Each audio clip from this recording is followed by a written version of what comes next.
Hey there, SMITE fans, Aggro here. Look, every single year, the SPL just keeps getting better. Season 7 was incredible, and in Season 8, I'm sure our players are going to take their game to the next level. But in order to do that, they're going to need the best gear they can get their hands on. And that's why I'm so excited to announce the title sponsor for Season 8 of the SPL is Alienware. Yeah, that Alienware. Our players are getting the best of the best in computer gaming. These Alienware Aurora Ryzen Edition PC setups are insane. Not only will these be the PCs that the players will compete on once we are in studio, but Alienware is also providing one for each player at their home setup to make sure their practice is as good as possible. Now let's get down to brass tacks. The specs on these Alienware Aurora Ryzen Edition desktops are amazing. An AMD Ryzen 9 16-core processor. That's a lot of cores. That's plenty of processing power. That's a lot of cores. Plenty of cores. If you want to stream, this is the way to go. I know a lot about my cores, so. I mean, Pilates, right? 64 gigabytes of DDR4 RAM. What? Is that true? That is true. I mean, this thing has 64 gigs of DDR4 RAM. Which you can do literally anything with. Literally anything. I've never had more than 16 gigs. That's quadruple the amount I have at home. And one of the hottest commodities in the PC world, an NVIDIA GeForce 3090 graphics card. Insane how much better this is than what I have. The best graphics you really need, Ultra, of course. Content's gonna look good. What's the point of all the power if you can't see it? Players will also be using the Alienware 25-inch 240 Hz monitors. Man, when I load into scrims with this bad boy, I'm gonna feed so hard. And it's gonna be in perfect picture quality. We are so excited to be partnering with Alienware for Season 8 of the SMITE Pro League. And the best part is, this VIP treatment, it's not just for the pros. You too can get the best possible SMITE experience. Just go to smitegame.com/Alienware and use code SMITEAW to get special discounts on some of Alienware's best products. Thanks again to Alienware. Make sure you're following them on Twitter and Instagram. That's @Alienware on both platforms. And you can join their community at alienwarearena.com. And you're telling me an alien wore this?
Happy Friday, SMITE fans. It is finally time. The Phase 3 playoffs are upon us. All of this and more, of course, powered by our friends over at Alienware. Can't say enough great things about Alienware. All of our pros live in studio this weekend playing on all of the Alienware gear that they've had at home all season long. And you too, as Aggro will tell us, can play on the same gear that our pros are. Just head on over to smitegame.com/Alienware. Use code SMITEAW. You can grab yourself a discount on all the gear that our pros are playing on. High-powered gear, high-powered SMITE, all of that and more in store for this weekend here in the Phase 3 playoffs. My name is Dolson. Mifflin joins me to start things off. And Miff, there are Worlds implications in all of this here as well. Remember, the top 2 teams from this event automatically move on to the SMITE World Championship, don't have to worry about that placement round. And so for a couple teams, their Worlds run gets a lot easier with the top 2 placement here this weekend. Yeah, a lot of implications on the line, man. Every single team that's coming into the studio this weekend, you better believe, wants to put everything on the line. Just saving yourself time and effort going forward. You also, if you move straight into Worlds, you get to hide a little bit of that right. secret sauce. Some of those compositions don't get shown in some of these matches. And lots of stuff to be hidden because there was the big 8.11 update that happened here recently. So you're looking back to the group stages that we saw a couple of weeks ago and the meta and the things that were being played and itemized that in those group stages might look a little bit different here this weekend. Yeah, I think there's going to be some significant changes in the meta. We talked about it a little bit on Waiting Room. I think the majority of it's going to come from the mid lane. Look, it's not often that I'm allowed to project that Opwash is going to be a priority pick, but I think it might be? I think he just might be. Well, look, we'll see if Hurrywind or Venenu will play the Opwash in our first set of the day. That's Bolts versus Jade Dragons. Camelot Kings versus the Solar Scarabs will be our other quarterfinal matchup that we've got for you on this fine Friday. Remember, all best of fives here this weekend, and here is a look at your bracket for the Phase 3 playoffs. The Atlantis Leviathans await the winner of our first matchup. That's the Bolts versus the Dragons. As mentioned, Tartarus Titans on the other end of that bracket will be awaiting the Camelot Kings versus the Solar Scarabs. If I remember correctly, this was chosen by the seeding of these teams, and so the Leviathans will end up facing off up against one of these two very formidable opponents here, Mifflin, between the Dragons and the Bolts. But let's start talking about this Dragons team a little bit because we'll see it here in a moment, our Caster Thoughts video. Ooh, spoilers. Yeah, spoilers. If you haven't caught on YouTube, you're about to get our thoughts on this team. But let's kind of set the stage. This is too good of a roster to count out regardless of regular season struggles from this playoff event. Yeah, this roster has been together for a very long time, by the way. Minuscule changes, maybe one player in, one player out throughout the years, but as far as the whole core of this team, the heart and soul of it, they've been together for, I think, 3, maybe 4 years now, right. And they've been performing at the top level for that entirety of the time, except for the last, 2 months. Right. So you got to think that every team's got a slump. It took this team, 4 years to get to their slump instead of, every 4 or 5 months like some of these other squads. So I think, playing devil's advocate, we're just bound for some good Jade Dragons. And you're not saying that because Mike is right over my shoulder staring at you, right? No, he was looking at you, man. He couldn't take his eyes off you. Oh, and now I'm looking at him. I'm going to get a chance to look at him, and you'll get a chance to look at our Caster Thoughts on the Jade Dragons.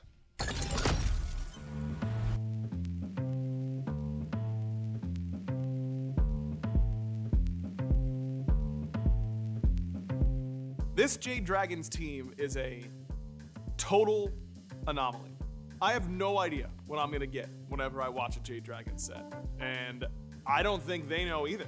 Because I can't believe we're talking about the Jade Dragons as the 5th or 6th best team in the league right now.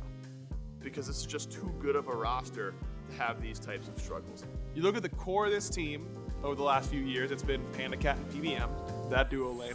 But Final K as well, those three have played together for some time now.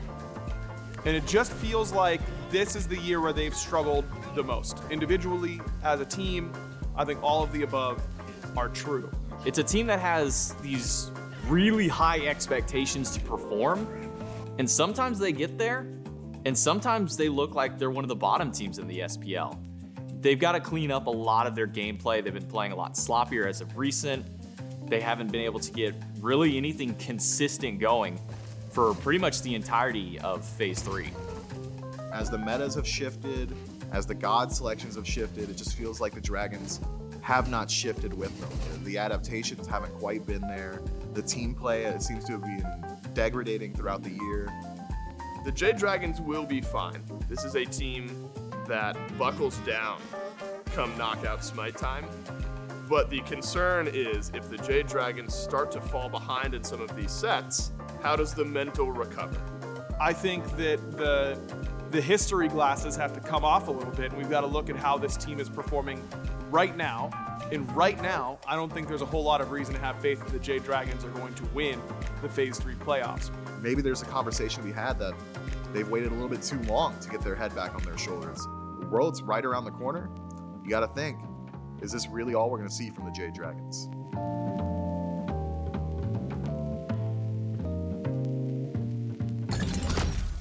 You get the idea on where our mindset is with this Jade Dragons team after watching that video, where we're just kind of waiting for the shoe to drop in a good way for this team, where they've struggled throughout the regular season, and we're expecting that bounce back at any point. Miff, do you think that this team is equipped to make that bounce back in these Phase 3 playoffs? Obviously, we've discussed there's some leeway. even if you don't do well here, you have the placement round, SMITE World Championship headed up. But let's talk about bouncing back from some struggles in Phase 3. Do you think the Jade Dragons can do it? I've got complete faith in the Jade Dragons to clean up their act, man. They've got great heads, some of the best strategic minds to ever touch the game. I'm thinking of PBM, I'm thinking of Kabam, the coach. But I do have one major concern coming into this particular meta, and it's that Hurrywind at his best was playing these specialist long-range sniper gods. I'm thinking the Yanis, at times the Persephone as well. Is that going to translate very well to what I would consider maybe mid-metas or the mid's first Unga Bunga meta? Maybe. What was that? I don't know what that was. Oh, that's like an FGC term. It means it's run it down, W key, you got big health we're shields. in the FGC right now. Yeah, my bad, bro. No, that makes sense. The man whose mere presence has intimidated Mifflin into nothing but praise for the Jade Dragons, Polar Bear Mike, standing by with an interview with Goremizer. I'm not sure Dave was just listening to what Miff said. Either way, I've got Mike here. I'm going to ask you about this. I wrote these down in an order, but I'm changing the order right on the fly because you guys, a lot this year, and especially at the end of last year, talked a lot about how, you were number one, but then you get to Worlds and, even as this first seed team, you always make it to the finals and unfortunately fall. And that this year, it wasn't the importance of being the first seed. Is that still true? Like, how important is this weekend to you? Yeah, I mean, from my perspective, I just want to try at all times and just learn and improve as much as you can, whether that means you go in as the first seed, fourth seed, whatever it is. Doesn't really matter a ton to me. Of course, this is the time of year, especially, starting this weekend where you kind of got to turn it up. So hopefully that goes according to plan. Well, I know we just had our patch, the 8-11 patch. I'm not going to ask you any specifics because we are waiting to see your set. But I will ask, how do you feel like your team adapts to meta changes like this? Really well, historically. Actually, like every patch we've played on this year, we've won that match. I think the last big patch was when like Geb and stuff got buffed and we played the Bolts and we 2-0'd them, so hopefully we can keep that going. I think us and the Bolts actually benefit from this patch a lot. A lot of the gods that are buffed are just gods that our players like, so I think it should be an interesting set from that perspective. Yeah, it's going to be fun. Speaking of the Bolts, though, this is a replay of the Phase 1 playoffs back when you two faced off against each other. You guys won that one, but what are your thoughts facing off against the Bolts here? Always confident. Kind of doesn't matter what opponent you play. If you want to get to the finals or, win the tournament, you have to beat everybody. So, of course, there are good opponents that we respect, and just looking forward to getting in there. Awesome, man. I'm excited to watch. I'm sure everyone at home is as well. So good luck in your games. Thanks for your time. Thanks. We're the same height, by the way. We're the same height. No apple boxes, nothing to be found over there on that side of the room. I love the confidence there from Mike. And I think very important and a great question there by Goremizer. How is your team going to adapt to the changes that 8.11 brought around? Because Miff, there were a lot of changes, and Mike expressed confidence. Mike showed, and even beyond confidence, he said, we're really good at that. And so this is a chance for the Jade Dragons to show up against another team who's decent at adapting in the Olympus Bolts, really how flexible they can be. Yeah, I think the Jade Dragons almost kind of characteristic play style is very meta resistant in that if you're trying to figure out exactly what's changed on the other side, if you're trying to figure out what your new meta is, that's not very resilient to, I'm going to run it down, PBM's on my blue buff, oh no, PBM's actually at my speed buff now. That aggressive style really lends itself to transitioning very quickly into new metas. Now, Miff, I will admit, the Olympus Bolts, the Jade Dragons' opponents here, hard for me to kind of hammer down, because think about it, they are the top seed from Group B, so they were really the second seed overall in all of Phase 3, going into groups. Titans, of course, win that group. That means the Bolts have to play in this matchup. How good are these Olympus Bolts? How well will they adapt to this changing meta, to the big stage that's going on here in the Phase 3 playoffs? Well, Miff, you answer that question as well as the rest of the casters do in our quick caster thoughts about the Olympus Bolts.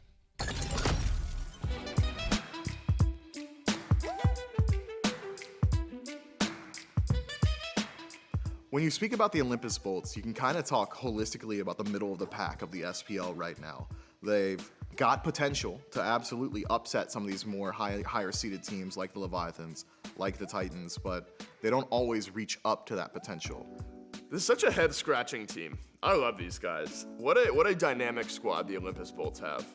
A team that is spearheaded by young adrenaline from Awesome Jake and Haddix, the newer players to this team that have the ability to throw caution to the wind. And at times, that's great.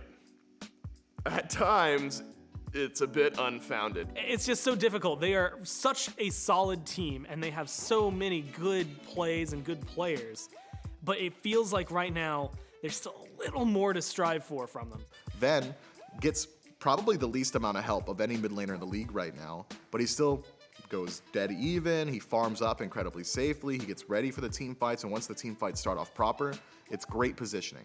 Haddix out of the solo has been either dominating his lane or at least holding his own, and for my money, that's about all you need from a solo laner right now. Out of the jungle, Lazra has always been just this facilitator every single time. We used to make fun of him for going for cringe ganks into the duo lane. I think more so than any other team in the league right now, the Olympus Bolts play through their duo lane. Barracuda and Awesome Jake 408 are the heart and soul. The Bolts are going to be able to do a lot this playoffs. I think they've got a lot of hunger. I think they are a team that is now, they made it to the Phase 1 playoffs finals, unfortunately lost to the Dragons. Phase 2 playoff semifinals, lose to the Leviathans. I think this is another good chance for them to try and make a run for the finals, but I mean, having to meet up against either the Leviathans or the Titans too soon in the Phase 3 playoffs could end their runs. Remember, this was a team that were the favorites in Phase 2. They were the second seed in Phase 3. Consistency in the postseason is where the Olympus Bolts will be able to find their success. I think they've got a great shot at doing it, but only time will tell if the Olympus Bolts are able to grab control of the reins and lift that hammer at the end of the year.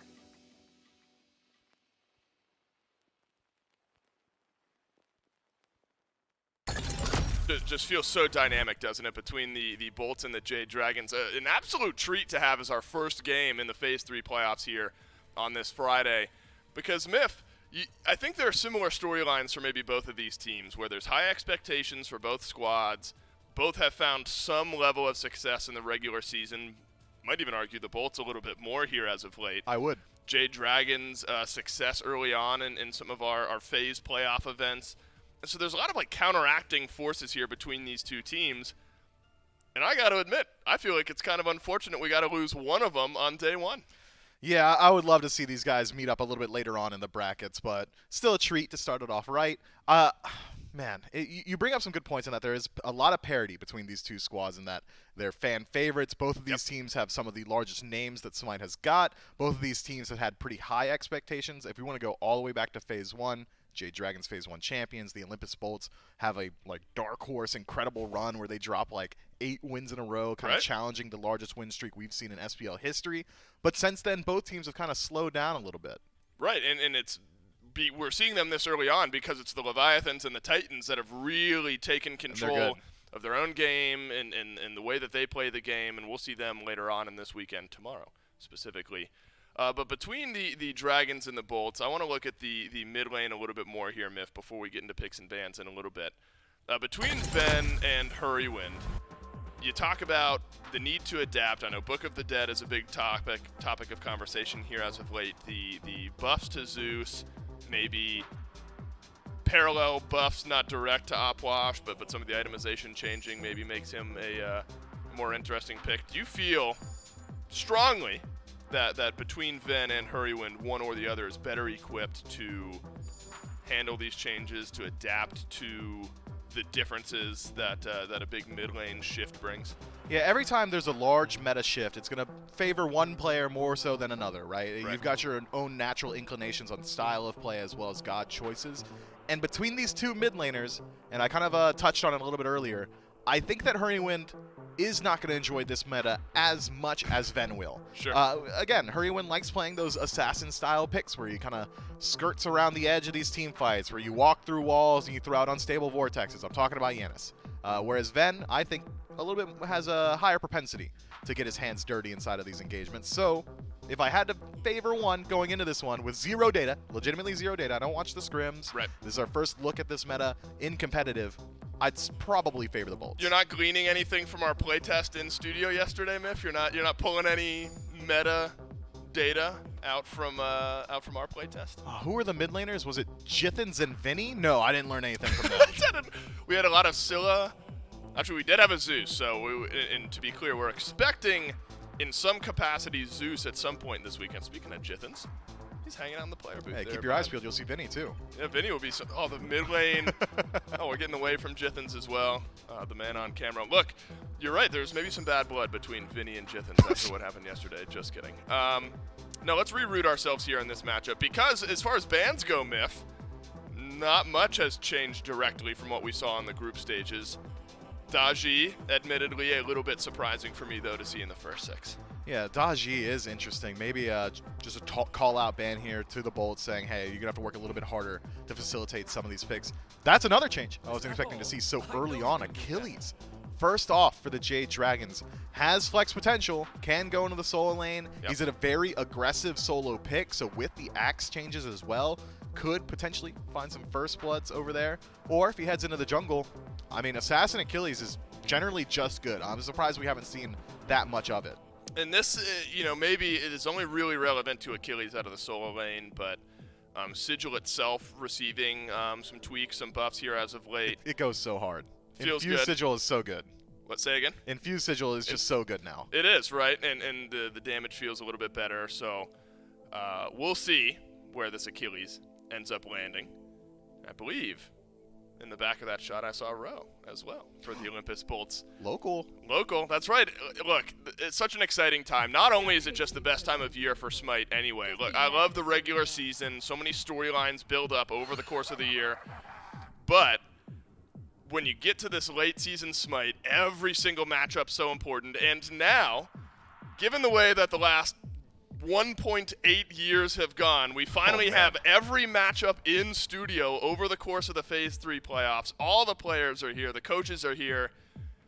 I love this time of year, and SMITE is getting back to feeling like it's at its best here in the SPL, and the Phase 3 playoffs came at just the right time. But healing apparently didn't go anywhere, Miff. Aphrodite and Camazotz both locked in here for the Olympus Bolts.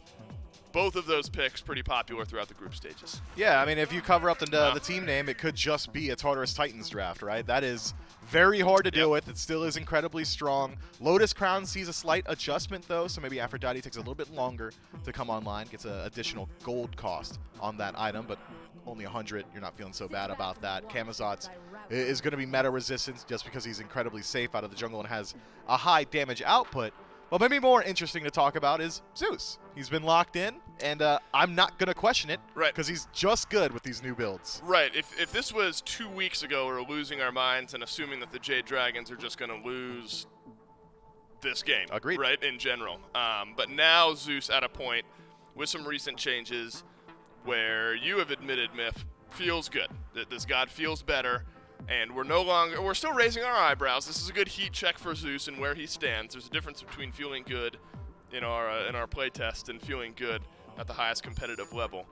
That said, I imagine you have some confidence in Hurrywind and his ability to play this pick after some recent changes. And for those of you who aren't completely in the know or haven't fully read the patch notes, Zeus now gets 20% additional attack speed and movement speed at rank 1 of Aegis Shield. That's his second ability, and it's only active, though you only get those stems as long as the shield is no longer in his hand. That scales up to 40% both ways when that ability is maxed out. Wild.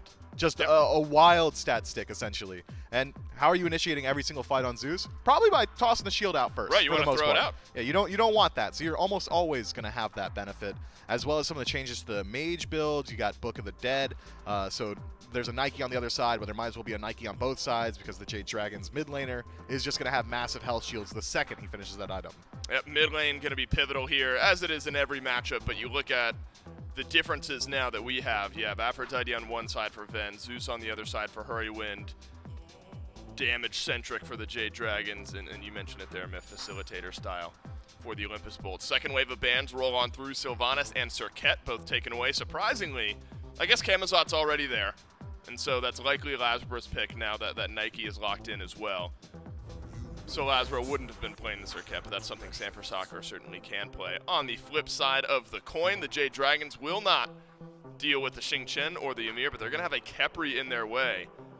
And this is an obnoxious team comp that the Olympus Bolts are building. You've got an Undying Love already from the Aphrodite. Throw on a Scarab's Blessing towards the end of that team fight, and one of these carries, whether it's Camazotz or whatever Hunter ends up getting locked in, is going to be very, very difficult to kill off. But the Jade Dragons have some answers to that revive. Achilles on the other end has an execute, so you have to play a little bit more intelligently around this Khepri, but I think you latch onto the right thing, man. The Olympus Bolts have got themselves a very, very quadruple very annoying composition, man. This is Tartarus Titan's blood through and through.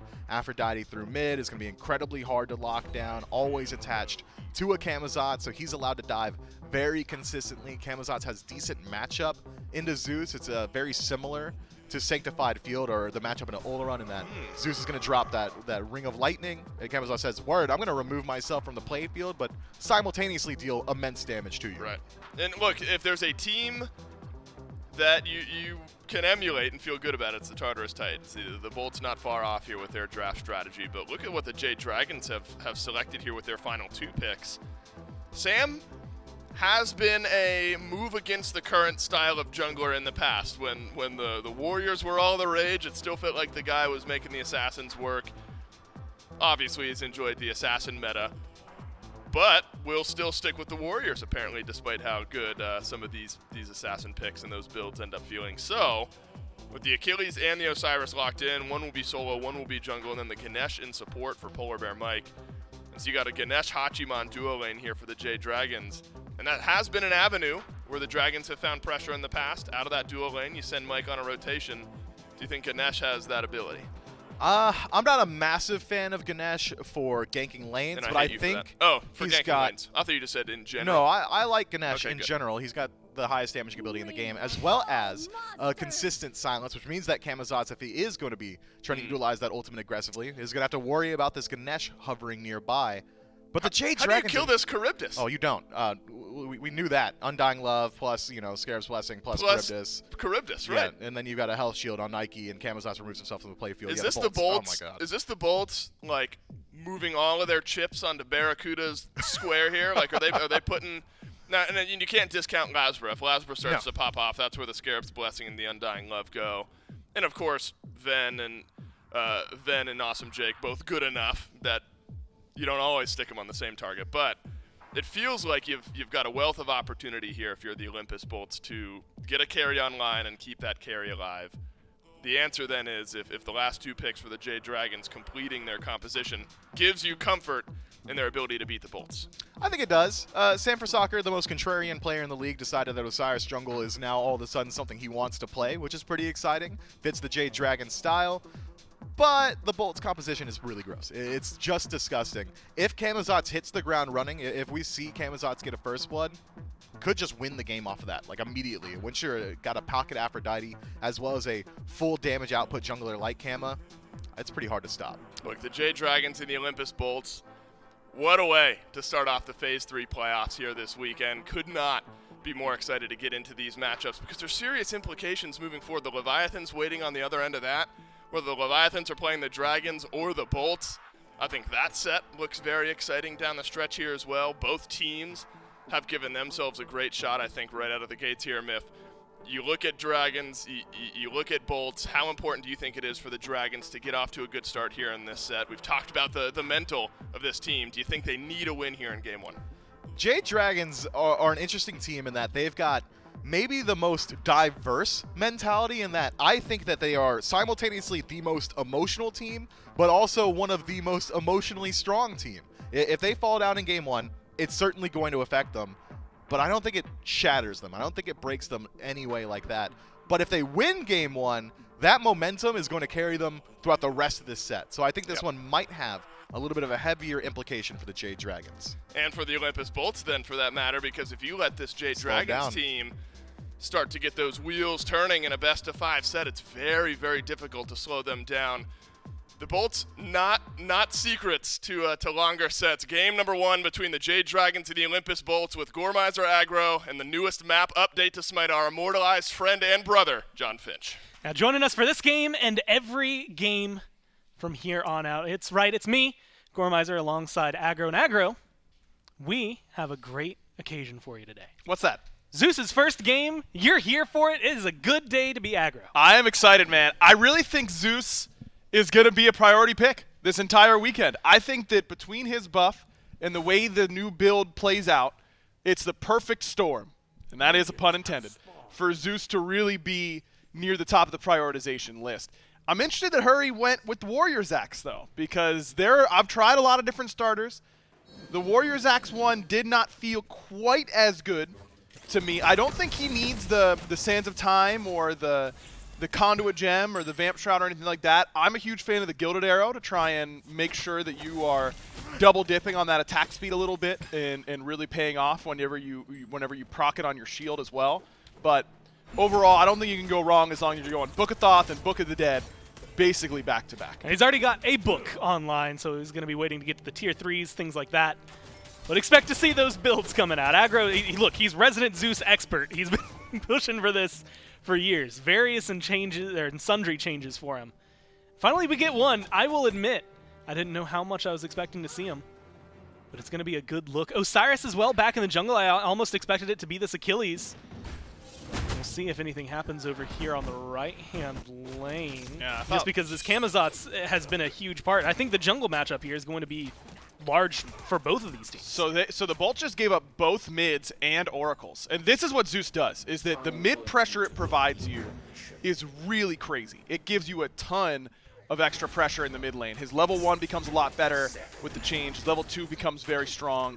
And he's always been great at contesting mid Harpies. So Zeus Osiris is so much mid pressure, and Afro is so low in mid pressure that the Bolts just gave up both sets of mid Harpies plus oracles. And that means that Hurry is going to be pretty far ahead. And this Afro pick is one that I'm really interested in here for Ven, because I think right now, if I had to describe what I expect to be the meta for this weekend, in mid in particular, it would be mages that don't need CDR, because I think that the optimal build in my mind is Book of Thoth, Book of the Dead, Soul Reaver, 20% pen item, Rod is the way that I would go. You could go Soul Gem in that spot too, last if you wanted to. But I wouldn't describe Afro as a god that doesn't care about CDR. You know, I want a lot of CDR on Aphrodite. You can get some with Sands of Time and the eventual upgrade to Pendulum. But I'm interested in where Ven's going to go. You know, maybe he just rushes Book of the Dead and then goes Chronos Pendant after that. If you're going Book of Thoth into Chronos Pendant, into Book of the Dead then you're delaying your damage a lot, but that isn't as big of a problem for Afro. I'm curious on how Ven's going to build. It's going to be a fun one. I mean, survivability is the name of the game for the Bolts. You've got so much on this team. I mean, every single god has something to keep them alive a little bit longer, whether it's, you know, Charybdis' immunity and her ult, or whether it is straight up immunity from this Aphrodite. That's something that, like you said, you want a little bit of cooldown here. Mid-Harpies on the right-hand side, once again going towards Sam. And those things are going to add up over time. I mean, you can already see it level 4 to 4, but it was a level 3 hit for Sam and Hurry before we saw Lasber and Vin. I expect it to be something similar. And there's been a lot of pressure across the side, but realistically right now, the Dragons have got themselves about 500 gold in the pocket, and that's just from these small neutral objectives. And again, they get both sets of mid-Harpies, and that should be the barometer for how Zeus is doing in the early game, is how many sets of mid-Harpies have we gotten? Through 3 minutes, they haven't missed one, and that's a good sign for the Jade Dragons. And I think that this is the survivability of the Olympus Bolts draft certainly should be a concern for the Dragons. But if I'm on the Bolts, I'm a little worried about, like, killing people. I don't know how you do it, because Book of the Dead makes you a lot more survivable. You can survive a lot, but we'll see if Haddix can do it. He just had to drop the Sentinel of Zeus. A good leap out, but followed through by Sam, and Sam gets the first blood. Now the chase down is on for Lasber. The Camazotz not yet level 5. Fine, okay, he just ticked over.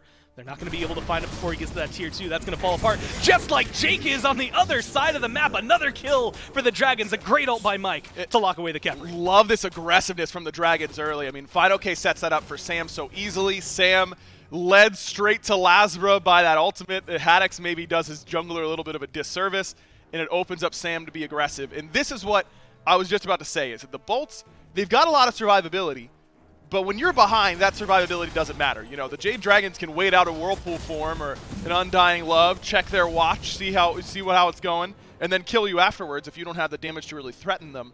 And I think that might be where the Bolts composition could fall short, because in the past, Kama plus Afro is enough damage to kill Zeus. But how about once he hits 40% HP and he gets a 600 health shield, Kama's damage is somewhat limited. You know, he does his burst, and then it's auto attacks until his buttons come up, and his auto attacks don't exactly do that much most of the time. So I'm a little worried that the Bolts aren't going to be able to take down this Zeus. And if you can't kill the Zeus, the thing about Zeus is that it's very different than Camazotz. He's thought of as this burst mage, but Zeus burst is like limitless, because all you do is auto until they use their survivability and they get away from you, and then you detonate. And by that, you know, that's so much more damage uptime. Yeah. than traditional mages or traditional assassins even, that it's not a matter of if Zeus can kill you, it's a matter of if you stay in his range long enough for him to kill you, or you kill him first. Those are the only possible ways for you to handle it. And I don't know that the bolts have that DPS. A lot of, I'll kill you here, or I'll kill you over there. It doesn't really matter Right. to Zeus. Hurrywin's going to be just happy with that. And leveling up very much as you had kind of alluded to earlier on Waiting Room. Focused on the detonate first. What was it? You had said 3, 1, 2, 4? Yeah, 3, 1, 2, 4, because Chain Lightning is your best ability by like a country mile.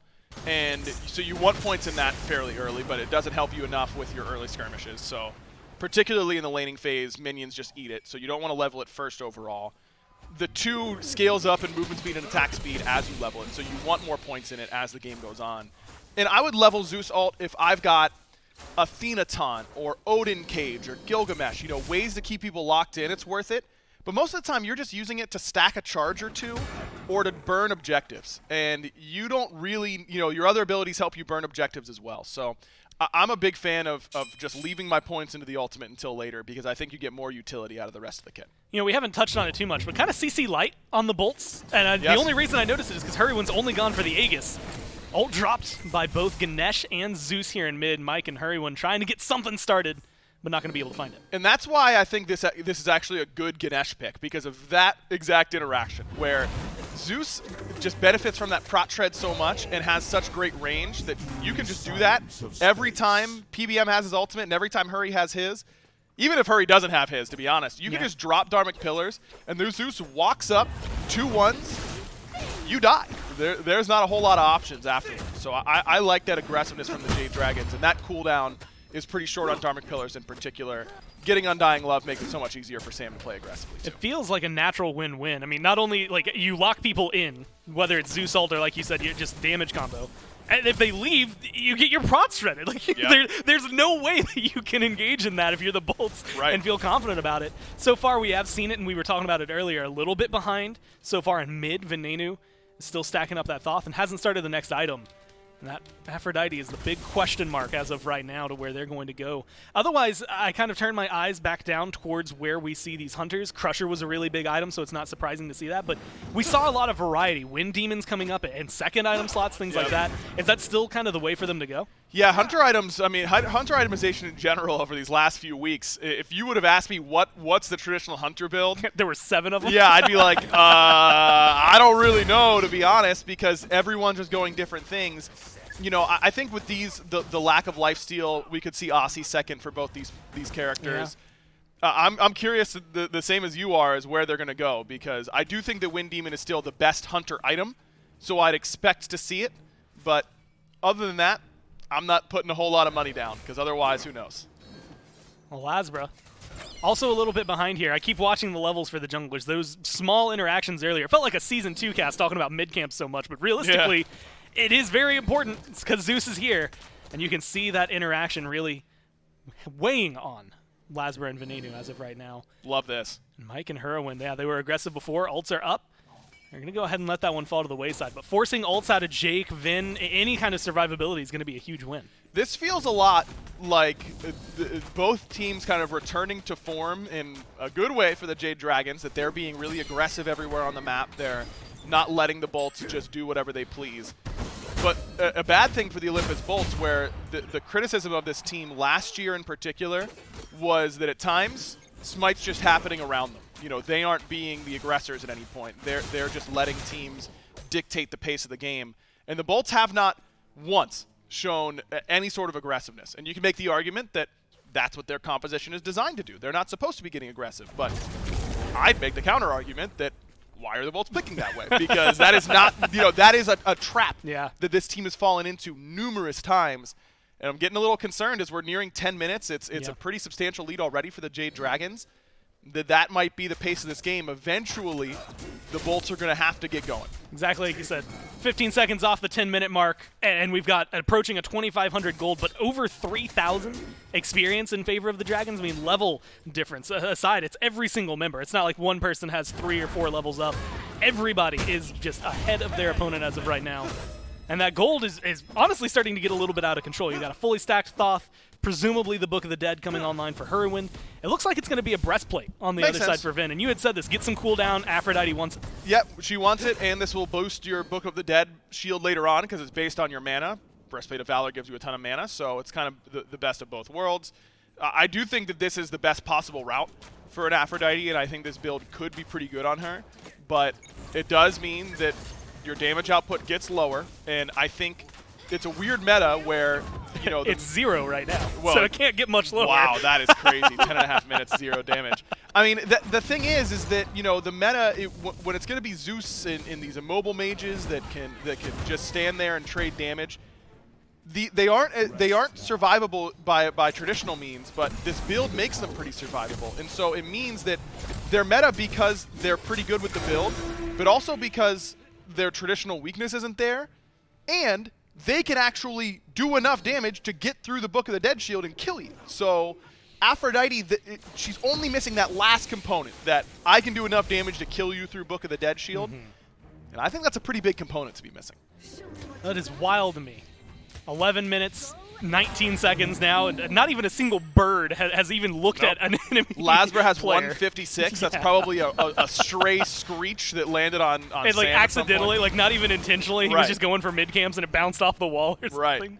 Yeah, it is an interesting spot for the Bolts to be in. The Dragons, however, are loving it right now. They just got themselves a Pyromancer. They pushed this up to 3,000, almost 4,000 gold in their favor, 12 minutes in.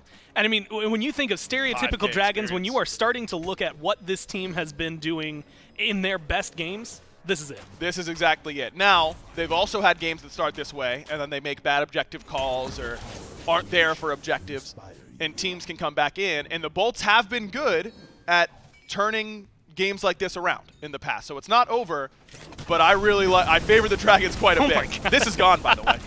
See ya. Yeah, 2 ults drop down very easily. A Dharmic Pillars, and nice letting the Heavens rage. What is Zeus's ult called? It's been so long since I've had to say it. It's a complicated one here, Gore. It's a lightning storm. Oh, you know what?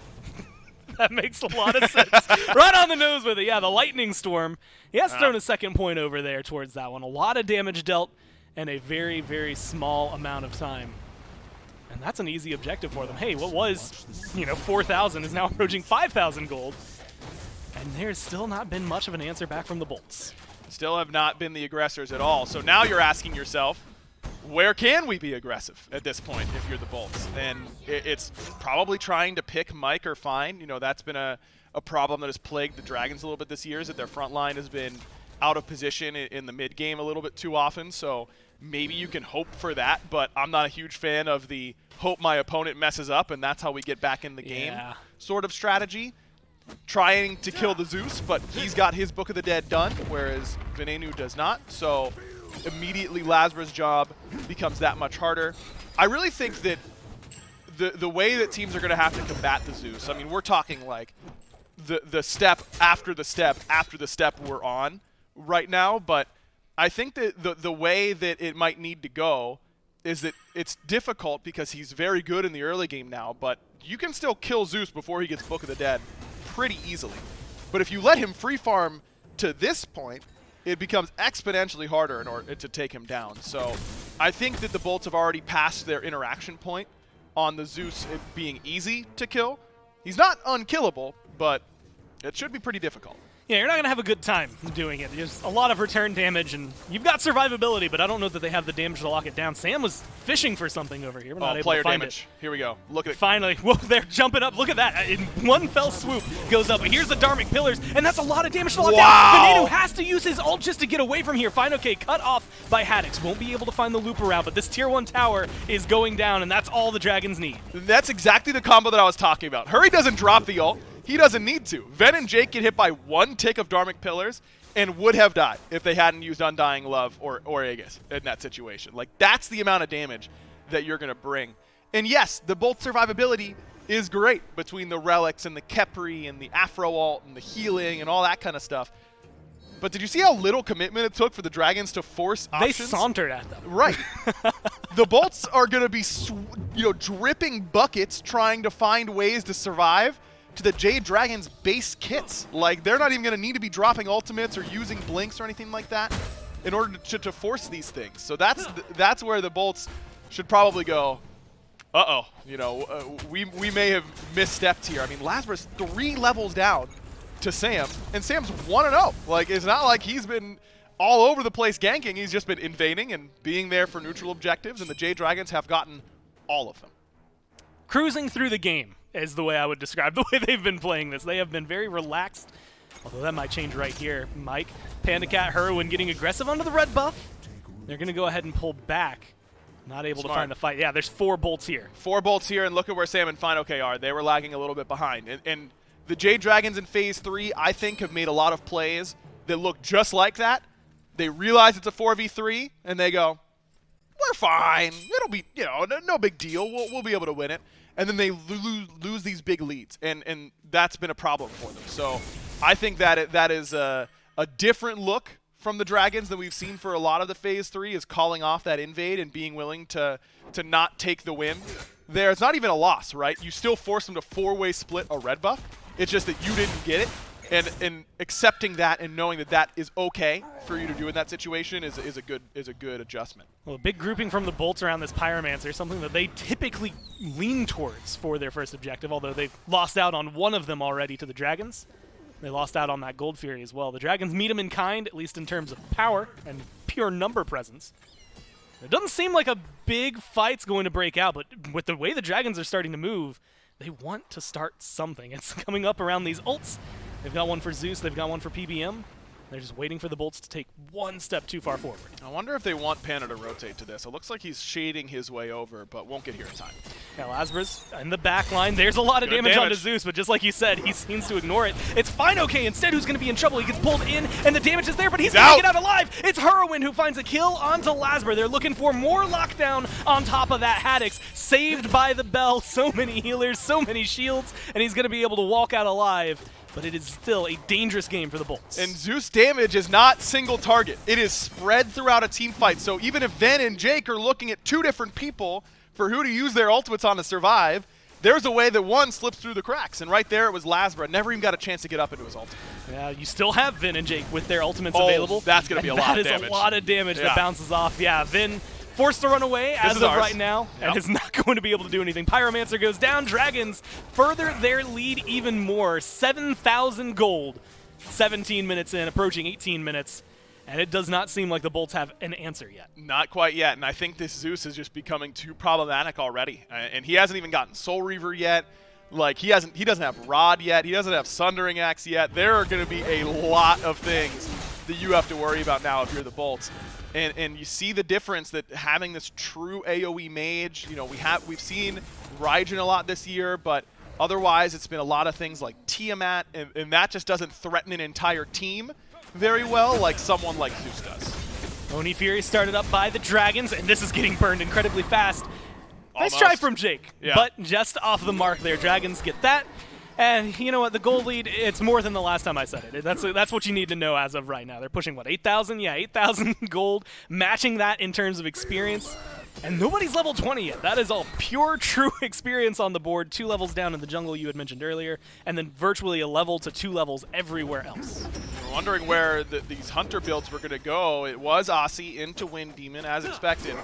And now it looks like it's going to be Fail Not for Panda Cat, an item that we have not seen a lot of this year at all, and looks like, I mean, he can't build Erendite, so it's going to be Fail Not there for him coming off that honed edge, and I love it on a god like Hachiman that's going to be able to apply that to a lot of people, get that extra damage, make sure that, you know, we'll see the Zeus crits coming through, and don't forget that the way that Zeus passive works is just a 30% increase on your basic attack damage on a target per charge on them, and so if you start critting someone whenever they've got 3 charges on them, you're probably going to crit them like pretty hard. I haven't done it, but it sounds sweet, so I'm excited to see if it happens. I'm trying to remember. I think the biggest crit we've seen this year was like a 1,600, but it was onto like a Harpy. Yeah, that was onto a Harpy. That doesn't count. But still, being able to see some ridiculous numbers up there. It's like normally Fail Not crits are like, it's kind of comical. You'll see like the 90 crit thing. Like, you're like, all right, great, I crit him. But with Zeus and 3 things, like you might be able to get 300, you know, 220, 250, 300, somewhere in that zone. You got to remember, just to put this in perspective, every little bar you see on the health bar of the Bolts, that's 100 health. So he's going to chunk through quite a few of those. Vin Has the ult still, didn't have to use that in the last engagement. Same thing there for Jake. FineOK has started up the Fire Giant. Nobody else is looking at it from the Dragons, though. They're just trying to pull it in. Try to find the fight. Setup is there. It's going to be a little bit of return damage, and the bolts aren't going to take the bait. Yeah, fine. I mean, he lost a third of his HP for nothing in that instance. Didn't love that call from him. And it's pretty decent poke from the Jade Dragons, you know, between the Hachi with Crusher and the Zeus Chain Lightnings. They can poke you out, but they have an Afro on the other side, so that shouldn't be a huge deal. I wonder if the Dragons really want to be taking this fight right now, because they're really close to a big power spike for Hurry in particular. I think if I were in Hurry's shoes, you know, I'm down to slow down their farm a little bit, but I really want to get my Soul Reaver before we fight again. Can we, Doug, if we could check his golden hand right now to see how close he is. So he's pretty close. I think I'd back off of this and just let Hurry get his Soul Reaver first. Re-up on your wards and try again. Yeah, I mean, they've got insane ward coverage. They might just go for a fight on the Barra, though. He's been caught out. Luckily, he's Charybdis. That's going to be some immunity to get them out of there. But Dark Killer's so well placed, it's going to get credit to PandaCat. But that was all Mike all day. And good patience from Hurry as well. Didn't pull the Trucker Horn on the detonate until after Whirlpool form was done. She'd be immune if he hit it then, but she still holds the charges until she's back up. Now this Fire Giant seems a lot more appetizing than it did just a couple of minutes ago. They're going to burn through this one, no problem. And the Jade Dragons have it on 5, ready and set up. 21.5 minutes in, 9K gold in their pockets. And they are looking to knock down these last couple of towers. Yeah, and I don't know if the Dharmic Pillars like bumped Jake out of the way. We actually get a replay, which is perfect, because Jake obviously wants to be getting the Scarab's Blessing off onto Barra right here. He's looking right at him. He just didn't expect the burst damage. Yeah, I think he lost him a little bit there. Tried to shell instead, it looked like, but just use the Scarab's Blessing, man. That's the shorter cooldown anyways, and it guarantees that he lives at that instant. So definitely a mistake there by Jake. And a good placement from Mike. I mean, right in the corner, there's nowhere Barra can run where he's not going to take damage. Pretty much exactly what you would want out of your Ganesh. PandaCat, the first one to hit 20 this game. The bolts are coming around side. Yes. Yeah. Zeus. Please, by all means. Walk into me. Yeah, I would love this. This is good for me. And he doesn't have Soul Reaver still, by the way. It's a lot of damage from Hurry when he's still able to dish out a lot, like you said, without having a Soul Reaver online. They're going to back up. Pyromancer is the goal here for the Dragons. You had mentioned that power spike. Still have not gone back. 2,500 in the pocket for Hurrywind, and then a lot of 2Ks that were there for the Dragons before this back. So they are going to get a massive swing in their favor. Yeah, he is pretty close to being able, depending on if he can hit 20 soon, he's close to being able to buy Soul Reaver and Sundering Axe upgrade all at the same time. Yeah, 2,900, he's got enough. So this is going to be a much scarier Zeus coming out of base with this Fire Giant. And the good news, if you're the Bolts, there's very few good news moments, but that the Jade Dragons, because they were so close to those power spikes, did take their foot off the gas a little bit on this Fire Giant siege. You know, they still have a little bit of time on it, but they've also wasted a little bit of it. Not really wasted necessarily, but haven't capitalized in the terms of a Phoenix or anything like that. So that's your silver lining right now if you're the Bolts. And you got to squint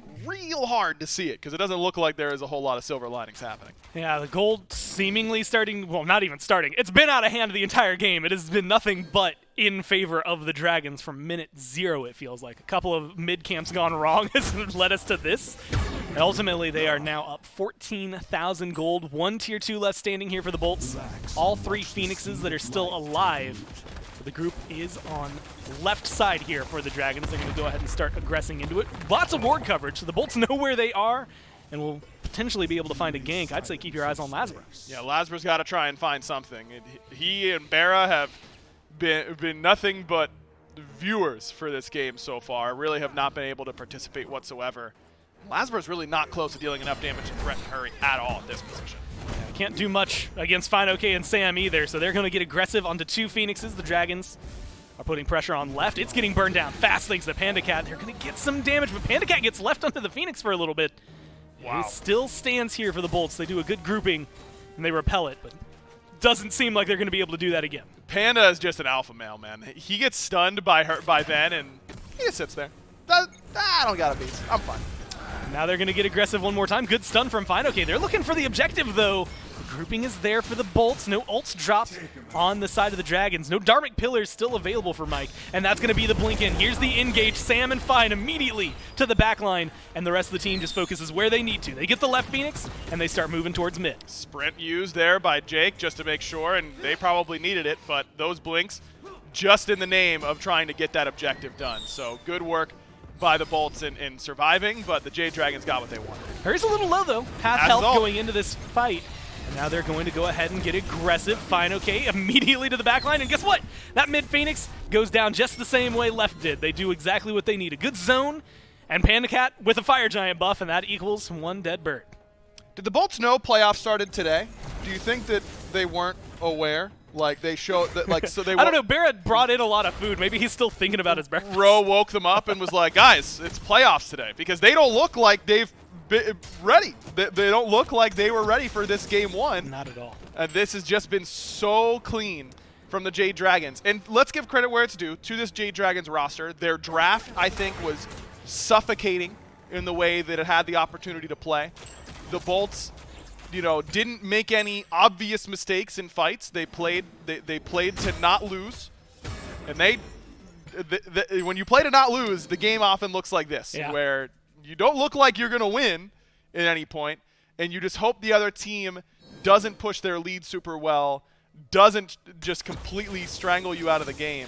But the Jade Dragons have done that nearly flawlessly. They have made very few, if any, mistakes so far in this game. And to catch you up, 26.5 minutes in, only 4 kills on the board that have been necessary so far. And that does not do the justice for what is standing. 2 Phoenixes down for the Bolts, 5 towers still standing for the Dragons. That is how much they are dominating this map control. They get themselves a second Fire Giant for this game, and now they get to go ahead and move towards the last standing Phoenix for the Olympus Bolts. And right now, Venenu, Bara, they're on the other side of the map. This is opening up a lot of opportunities, a lot of map pressure for the Dragons. They just have only one place to go. The Bolts did a good job of pushing up that left wave, and that could delay the Dragons for a little bit. They could theoretically wait until that fire wave pushes, but I think as long as your mid wave is pushing, you're probably fine, and Sam's doing a good job taking care of that. So the Dragons, as long as they don't allow, you know, their target selection to go totally awry in this fight, I just don't see how they get killed. And the good news is they've got 4 minutes to work with. Venenu eats so much damage at the very beginning of that fight, but holds onto the ult, holds onto the relics, and is still alive as of right now. Healing will be big deal for them. Lasber's caught, and a 1v1 could turn 1v2, depending on where Sam decides to turn his eyes, but it is the right-hand Phoenix that the Dragons want, and very similar to what they did with the last 2. They're going to go forward with Fine OK. He's going to zone him out, and Panda Cat's going to go ahead and knock it down. So when are we fighting? If you're the Olympus Bolts, like where do we make the play? Because this is now 3 Phoenixes down, and they haven't forced a relic yet from the Jade Dragons. I don't think Hurry has used Beads or Aegis once this game. I don't think Panda Cat has used Beads or Aegis once this game. Fine OK used his Beads once, and I really feel like that's it as far as defensive relic usage. Like Mike met it in lane. Other than that, it has just been complete domination. Speaking of Mike, he's going to go ahead and get aggressive. They seem to want the end here. Lasber's caught out. Fine OK finds the stun. Half health, but he makes it out of there. Sam jumps in, anti-heal applied to Venenu, and they're going to get the damage out there. This Titan's burning before the Bolts can even do anything about it. And the Smite game just happens to them. The Dragons win. Yeah, the Dragons decided that they wanted to win, and the Bolts said, they did. Here you go, sir. This game is yours. And the Jade Dragons, look, they came in and they took it. Do not get me wrong. The Dragons did a lot of things really well. I thought they drafted really well. I thought their game plan was really solid. I loved the way that they were set up in that game. But the Bolts have to do something. Like that it was just unacceptable in game 1. Well, it's, unfortunately for them, yeah, there's 28 minutes, I think, was at the very end of that one where they existed. They were we in just the watched. game. If you ever wondered what Smite Solitaire would be like, it would be that. That was Smite Solitaire. Yeah. Every neutral objective, including mid camps going their way. A lot of control there for the Dragons. Bolt's got to turn this one around in game number 2, otherwise it's looking like it might be quick.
Game 1 comes and goes, and it's the Jade Dragons in control from start to finish. They move themselves one game closer to not only winning this set, but moving ever closer to the finals of the Phase 3 playoffs, and with that, a berth to the SMITE World Championship. But don't worry, you guys at home, regardless of where the Jade Dragons end up placing, can get in on the action as well. The SMITE World Championship merch bundle still available without the hat this time around, but still have all of that awesome merch that you see around it available. The flag signed by all of the players, the zip-up jacket, which is pretty sweet, so hopefully I will be getting one of those. If not, I will be purchasing this pack myself. And the digital loot pack in-game for Season 8. All of that available and more at shop.hi-rezstudios.com, so make your way on over there. Miff, unfortunately that didn't burn much time here, and we got to find a way to stretch out what happens here in Game 1 because there are 4 kills. There are 4 kills, and in a game that is not close at all. I mean, the gold lead is spiraled out of control. The Jade Dragons doing whatever they want on the map, and the Bolts just never took a chance to fight. All 3 Phoenixes go down, the Titan goes down, and we're still waiting for the Bolts to fight. Yeah, more neutral objective died than Bolts did, and I think that was by design. This is not a strategy that the Olympus Bolts are new to either. I mean, if you go all the way back to like the Season 7 when they were the Renegades, if they start to fall behind, if they're not on the right footing, they simply will not draw a line in the sand, and, well, it happens here today in Game 1 from the Jade Dragons, but it's due to some great plays from the Jade Dragons. Early game, just kind of utilizing some of this high-pressure picks. Panic Hat somehow just keeping 2 people inside the tower on his own. Hurry win. I don't think a single point that game. Procced his Book of the Dead, by the way. I don't think it was ever dropped to like 40% HP. I was hoping it would happen on this clip, but nope. No, he's chilling, man. The Olympus Bolts didn't show up in this one, and the Jade Dragons did. What a combo that Dharmic Pillars plus Lightning Storm is, good. right? Because think about that, where some of the play around of the Dharmic, that's incredible by Mike. Some of the counterplay, that's not really a counter, but ways that you can avoid the Dharmic Pillar, you just kind of chill in the middle, wait for it to wear out. Hurrywin just walks forward and drops his ult in the center of the Dharmic Pillar, so either you're walking out of the walls and getting ticked and prop shredded, or you're standing in the middle and getting destroyed by lightning. Yeah, the KDAs aren't going to tell you anything all that exciting here this game. We knew there was going to be some safety for the Bolts. Oh my god. Ven didn't die at all, but everyone else on the team did. 18,000 damage from Hurrywind, and then a fantastic first game performance from Fine OK. 17,000 damage there for himself.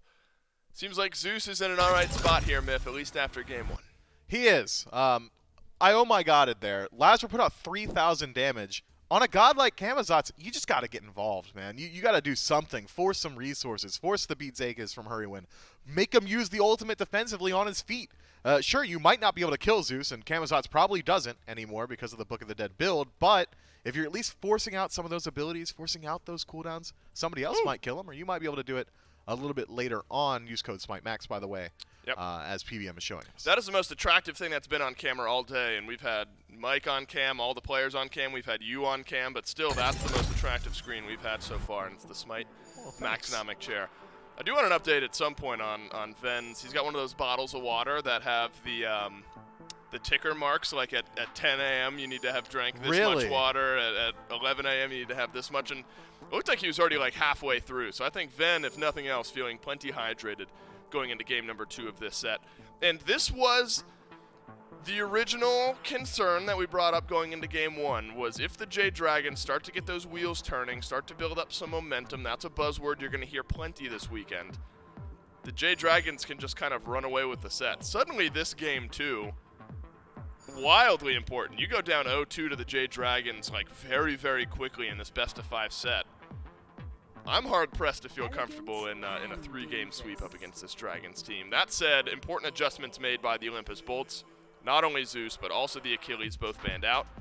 Whereas on the flip side, the Jade Dragons stick with the norm.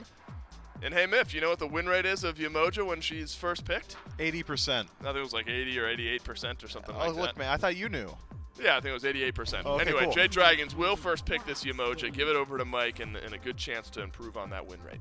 Yeah, Umoja is just a very versatile pick. It's not really a flex pick. It is going into the support role, but having some healing, being able to spawn up some walls, great displacement as well as team displacement, so you can maneuver the map incredibly well. A very safe pick to take first up. Whereas the Bolts on the response get themselves some very good aggression early on. Camazotz is going to be reprised in Game 2. What does that tell you? Well, it tells me that Lazarus thinks he's got some confidence in that pick, Okay. right? That was a uncharacteristic game, and he says, look, I'll do better this time. The Morgan as well should be able to match some of that aggression. But when you're talking about aggression and Jade Dragons are on the screen, if those two get locked in, I don't care what the Bolts fill out the rest of their draft with. It's going to be more W key from the Dragons themselves. All right, I was hesitating, and my hesitation has paid off. Zhang Kui locked in, and we're going to assume out of the mid lane for Hurrywind here. If it does end up being a mid lane Zhang Kui myth, do you think that this is the style of pick that can synergize with the build that we already saw iterated on? A couple of different avenues, right? It was Breastplate of Valor early for the Aphrodite, whereas the Zeus just kind of went straight into the damage after the Book of the Dead. You think Zhang Kui can synergize with that build path pretty well? I think that Hurrywind kind of leverages both builds. If he doesn't pull super far ahead like we saw in Game 1, he might just go towards Breastplate of Valor even on the Zeus. If this is going to be Zhang Kui mid, I think he probably even more so wants to build up some of that defense. He can play the Unga Bunga style, because that's exactly what Zhang Kui does. But historically, when the Jade Dragons lock in this god, it's not for Hurrywind. It's generally for Fine OK. Right. That's why there's some hesitation here, because Osiris fields Sanford Sakari. Could be solo lane. You know, there's pivot potential, I guess is what we're getting at here for the Jade Dragons. And you're right, though, Myth. These kind of tanky, magical damage dealing, what you would think of as mages, Fine OK can say what I to said. play. Say what I said. Well, I'm just iterating on what you said. It feels like it would go to Fine OK, but because things like the Hades and the Zhang Kui and things like that have gone his way in the past.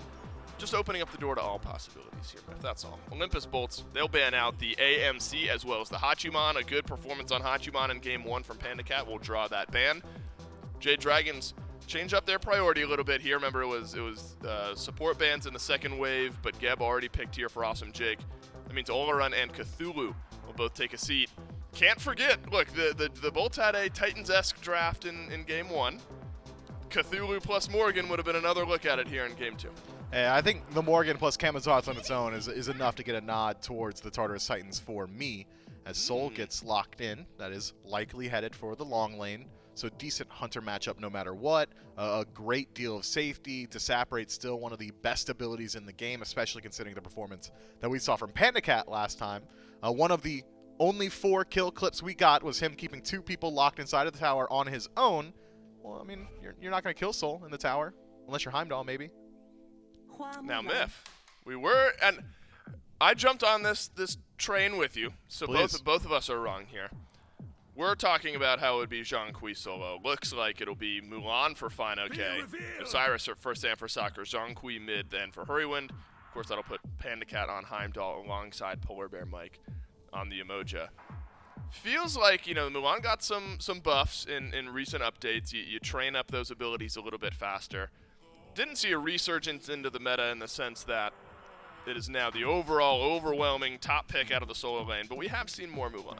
I think we're going to continue seeing more and more Mulan. It's been like 6 or 7 patches in a row where she's seen some adjustments, and I think now we've finally hit that tipping point in which she's actually viable and actually incredibly strong. Before the most recent adjustments, the training exercise, leveling up all your abilities, kind of like happened around like level 12. It was a little bit further on in the game. Now you're taking over to like level 7, level 8, 9. Well, you've got your abilities maxed out and you're ready to start getting involved in these team fights. And the passives she's acquire when she levels them up are incredible. The additional attack speed, the healing from the second ability, the raw damage output, some of the itemization changes probably really do help her out a lot as well. I can't imagine how much damage a Warrior's Axe Mulan is doing at like level 3. I think this god is very strong, and I'm expecting to see a lot more of her. And she's a very difficult lane opponent to go up against. You see the Bolts thinking long and hard about what they want to give Haddix in game number 2 here out of the solo lane. You have to imagine, Myth, and I don't want to harsh on the Bolts, but you almost have to after the way that game 1 went. any amount of aggression and forward thinking and active decision making in game 2 will feel like an improvement, and having a say on the way that this game goes is what the Bolts need to have. Whether you win or lose, you need to have some sort of say in the direction of the game. Guan Yu ends up being the pick here. That'll go up against the Mulan, something that Haddox can utilize the aggressive play style on very well. Well, I've got some bad news for you, Dave. Oh, no. The aggression of the Olympus Bolts has effectively been stymied. Geb is one of the least aggressive Guardians in the early game. Soul's got decent clear, but how's her clear compared to Yamoja and Heimdall together? Not enough for you to root your aggression through the dual lane. If you've got a Mulan lined up against you in the short lane, you probably don't want to fight just about ever. Guan Yu should have some decent sustain, good survivability, but it's not going to be him getting the ball rolling. And the Morrigan takes a little bit to hit her stride as well. Getting the ball rolling. So the Morrigan takes a little bit to hit her stride as well. I think it's, yet again, all on Laz. We're out of the jungle, and last time it was 3,000 damage in 26 Well, that's why I was so minutes. surprised that we're going back to the Kamazots. It's the same jungle matchup we're assuming here in this game. It felt, I would say, characteristic from the Jade Dragons, from expectations. Maybe not as they've played late, but game 1 is how you expect the Jade Dragons to play. But I think the same thing can be true, the opposite can be true for the Bolts, where that's uncharacteristic from the Bolts. It's not what I expect to see here from this team. You expect a much closer matchup in this game. I think the playmaking style pick that is the Morrigan here can be a good look for Venenu, though. You get the facilitator style Aphrodite. Now we'll see how the Morrigan can look. Yeah, I think Ven, his whole game plan throughout the early is going to be hold even, and that remains true for the entirety of the Olympus Bolts. If they can get to the 10-minute mark without falling, what was it, 4,000 gold behind we saw in game 1, and if they're even remotely close to even, it's going to be a much tighter game. They're going to have the opportunities to start getting aggressive, but they have not drafted the best pieces for withstanding this torrential downpour that is the Jade Dragons today. I mean, in game 1, it was the unstoppable force, and in game 2, they've done it yet again with their draft. I'm curious, what do you see the role of this Mulan being, not only in the laning phase, because you know there's going to be some pressure on the Blues, you're going to try to get pressure there in that lane.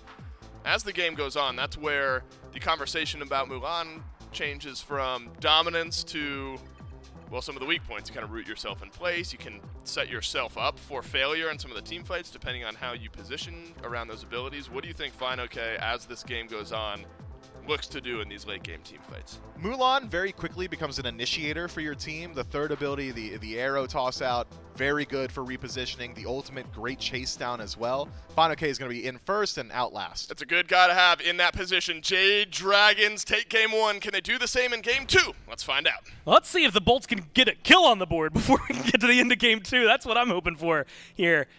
If they're able to pick up even just anything, we mentioned it and they said it on the desk, it's going to be a market improvement over the Smite game that just happened to them in game number 1.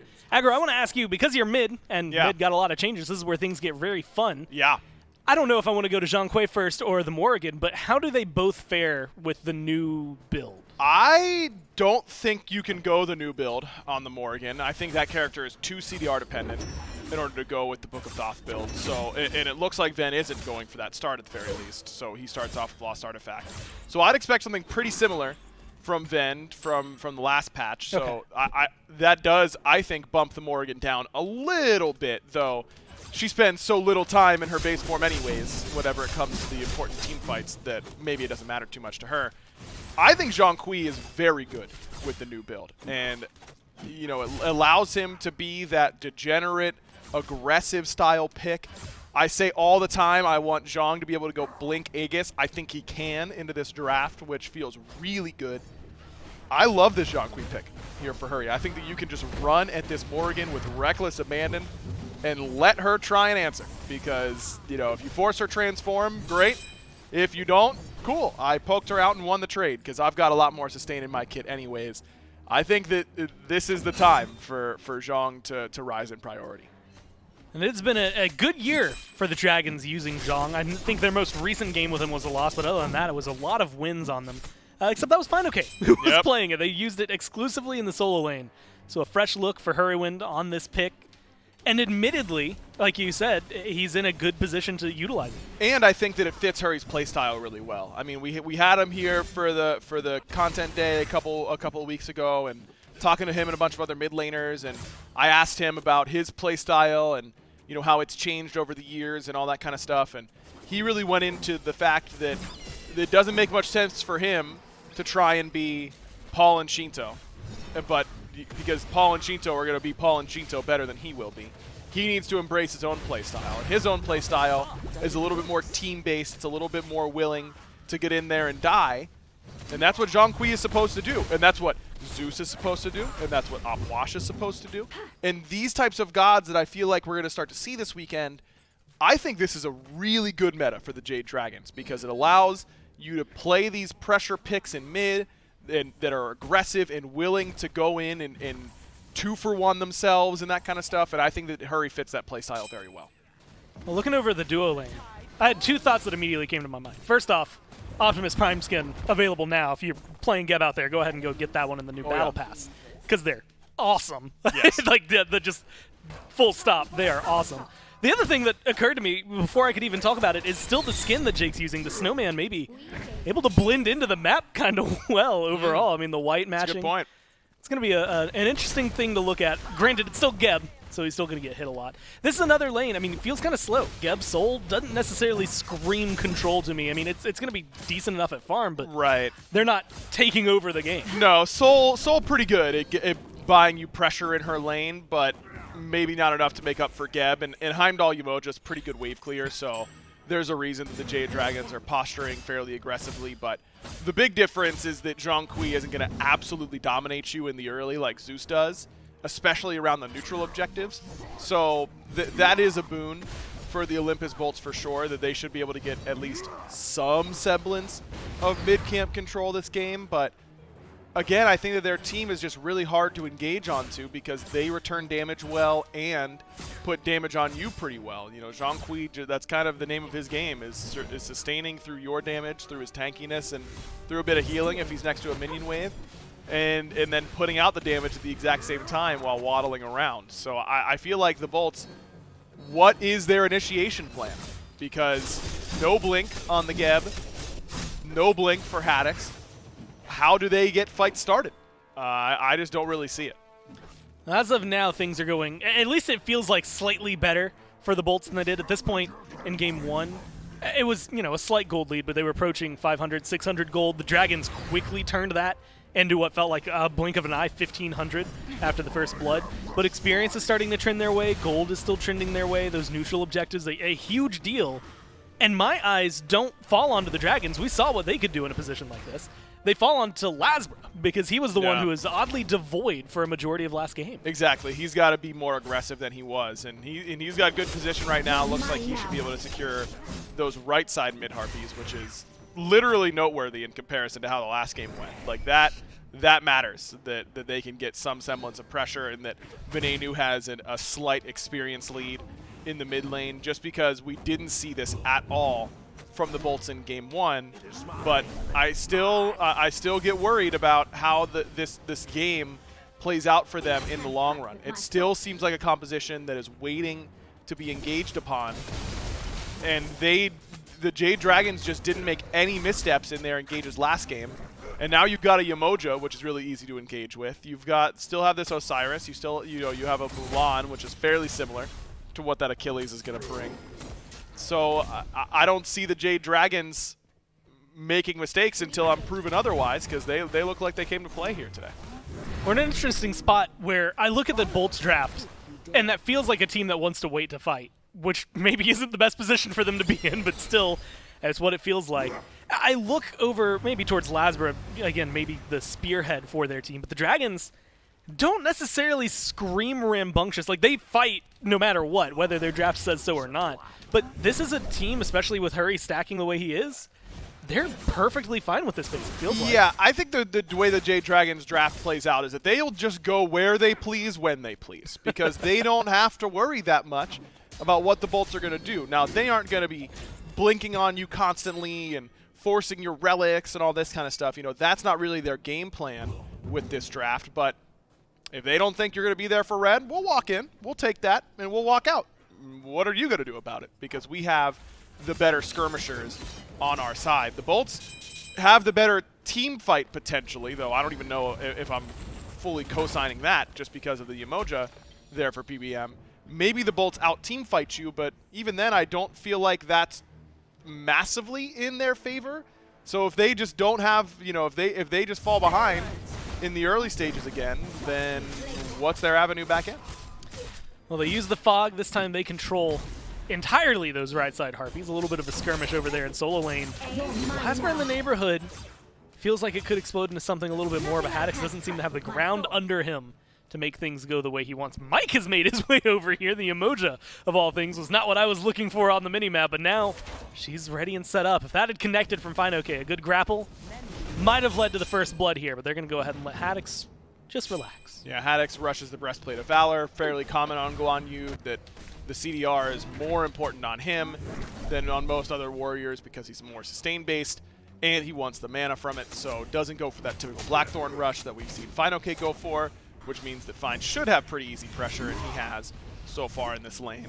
And now that Mike has rotated mid, it feels like the pressure has really been lost by Venenu because he's got a Geb that can't really step up. Bera's seemingly caught out here. It's still Soul, though. Disapparate gets him right back under the tier 1 tower. Sam showing face on the left-hand side of the map. And it feels like you've lost a little bit of pressure in almost every single lane for the Bolts. But luckily, you haven't lost a grip on the game just yet. You're just having to play it safe. Yeah, I just don't. I mean, look, there's no beads at all for the backline of the Jade Dragons. It's only beads for FineOK because Hurry and Panda Cat know how does this Geb get in range to ult us. I think that having that blink for the Geb is still so important in order to make sure you're getting good value out of your Cataclysm. That these Aegis pickups, I think, are fairly telling. Not too worried about him, and that's pretty much the reason. Jake rolls on through the blue buff and immediately turns it around, but blue buff still being hovered around 4 members of the Bolts over here in case the fight breaks out. The FineOK secures his own buff and seems just happy with that. It was him and PBM, what feels like versus the world. And the world had no response for him. Mike might get caught out here. It might actually be Heroin. Instead, the ult gets popped by the Zhang Kui. He's got 3 around him. There's the Cataclysm. The Aegis not yet popped, but River's Rebuke comes through. Venenu gets the first blood, and now they're continuing the chase down. Sam is low. Sam gets under the tower. Mike makes sure they disengage. The Bolts only get 1. FineOK's here, but doesn't have that blink. Needs to hit the hook, and he does. And he's able to pull back Jake. The damage seems to be just enough, but the shield is a little bit better. And now Lasbra sees that there's a silver platter. Ooh! Umoja, but a good amount of peel from FineOK separates the two, and I can't believe Mike not only walks out, but FineOK gets a kill? What? Lasbra just disrespects Fine and his damage, and I swear that happens to me against Mulan every game, where I go, that character did how much damage to me this early on? Just insta-kills Lasbra right there and used the beads in order to not get stunned out by Ven. So it ends up being a 1-for-1. The Bolts get the first blood. And Heroin just overextends a little bit. Thought his team was probably getting there a little earlier than they were. Ends up getting full committed on by Venenu and Lasbra. And finally, the Bolts find themselves on the board. But that kill doesn't happen if either Heroin has his Book of the Dead done or Mike is there a little bit earlier. I don't think Hurry dies in either of those instances. And both of those things are more likely to happen as the game progresses. I was just about to ask you about that because that was the window you gave for Zeus was, hey, if you can kill him before that Book of the Dead, he's still killable. Zeus. Still he's Zeus. Still Zeus. And this is still Zhang Kui, as it turns out early on, but that Book of the Dead looming ever closer as the farm keeps going the way Heroin has it. He's seeming just fine as of now, despite the fact that he went down. Aegis, 80-second cooldown, vulnerable for the next couple of seconds, but a very, very good bite back from the Dragons. And Mike walking out of that, I mean, that's got to hurt a little bit. Yeah, I think every player on the planet wants to just ult Jake if you're a FineOK in that position. Jake was low. You know, my ultimate could finish him off. I'm going to use it. But nice and patient, prioritizes the right targets. And not only does he save Mike's life, but that's what eventually leads to the kill on Lasbra because that's who we hit with the ultimate to peel. So that's why FineOK is doing what he's doing, and we're complaining about our rank teams. Yeah, he's still getting good hooks here, pulling in Haddix and keeping this engage. And there's a big rotation from both the Bolts and the Dragons. Haddix actually turns around to go back in. A good stun. Sam is low and has to leap away. Good River's Rebuke for the peel. Make sure the jungler gets out for the Dragons. And now Haddix again in a little bit of trouble. Heroin has joined the fray. It doesn't seem like the Dragons want to fight much. No, that's still a great play, though, by the Bolts. Much more willing to turn and take the fight, ends up being in a really good spot, forces out 2 ultimates just at the price of 1. And hi-rez has so much CDR, and of course the way the Go On You kit works with the cooldown reductions, he's going to have that back quickly. So a really good play there by hi-rez. Final Case stuck in a 1v2. Now there's a 2v2, Venenu Lazara versus potentially PBM and Herwin. They are chasing. They're using the Riptide to even close the gap a little bit. It seemed like they wanted a little bit more. Not going to be able to find it. Big rotation from PandaCat into mid lane. And despite the pressure still being in favor of the Bolts, gold pretty much even at this point, 100 separating the two teams. That's going to change with this tier 1 tower. PandaCat gets ulted, but again, doesn't panic, just portals right on out. He's safe and sound, and the Dragons just grouping more effectively, but Sam's in trouble. Now Lazara going for the chase down. There's the bat out of hell. Good Cataclysm locks up Sam and keeps him right where the Bolts need him. They kill off the jungler, and that's all they need. Yeah, there was some ward coverage there on that side of the map from the Dragons, but not in that particular area. Right around the Scorpion and the bottom right mids, that's Bolts controlled. And so Sam kind of moseys on in, expecting no one to be there, but ends up catching a couple members of the Bolts, and hi-rez continues to look really good on this Go On You. I would even word it as potentially obnoxious how many wards the Bolts have right there. Like, that is too much vision to me. But it's treating them well. Blue buff dropped by the Bolts, stolen away. Final Case still looking for the fight. PBM's rotated in. hi-rez is the target, but you're in a 2v3. I mean, this is a scenario like you were talking about actually in game number 1. One of those fights that probably just isn't going to go your way, and it seems like they're fine to let it fall to the wayside. But the Bolts have a clear strategy so far in this game at the very least. As PandaCat encounters Ven on this purple, and Ven does secure the buff. Well, good news for PandaCat. Bifrost exists. Yeah, that's good. So he's not in any danger, and he's going to be able to get out of there. Barra gets his purple buff, and the Bolts have 1,000,000% more. I think it's actually infinite % more kills than they got in game number 1. Just 2 on the board for him as of right now, but still. More presence from them in the 13 minutes we've experienced than double that in game number 1. And it's a good amount of control as well. Again, looking at where this experience was, last game, everything was just a steady climb for the Dragons. They met no resistance. Now we're seeing the Bolts not only show up, but take the lead. They have a cohesive game plan. It's playing around this right side of the map, making sure that hi-rez is plenty strong, knowing that there isn't enough anti-heal or any anti-heal at all quite yet from the Jade Dragons, so let's play around his side. Normally you don't want to take the fight to the Mulan, but Sam hasn't really been there to defend on these blues. Herwin hasn't been able to make those rotations, and that has been a slight lead now for the Bolts on that side. But some key items are coming into play now. Hurry now has that Book of the Dead, does go beads instead of blink in that second slot, which, again, I prefer Blink Aegis on Zhong, but up against Geb, that is a CC chain that's really potent, so it makes sense.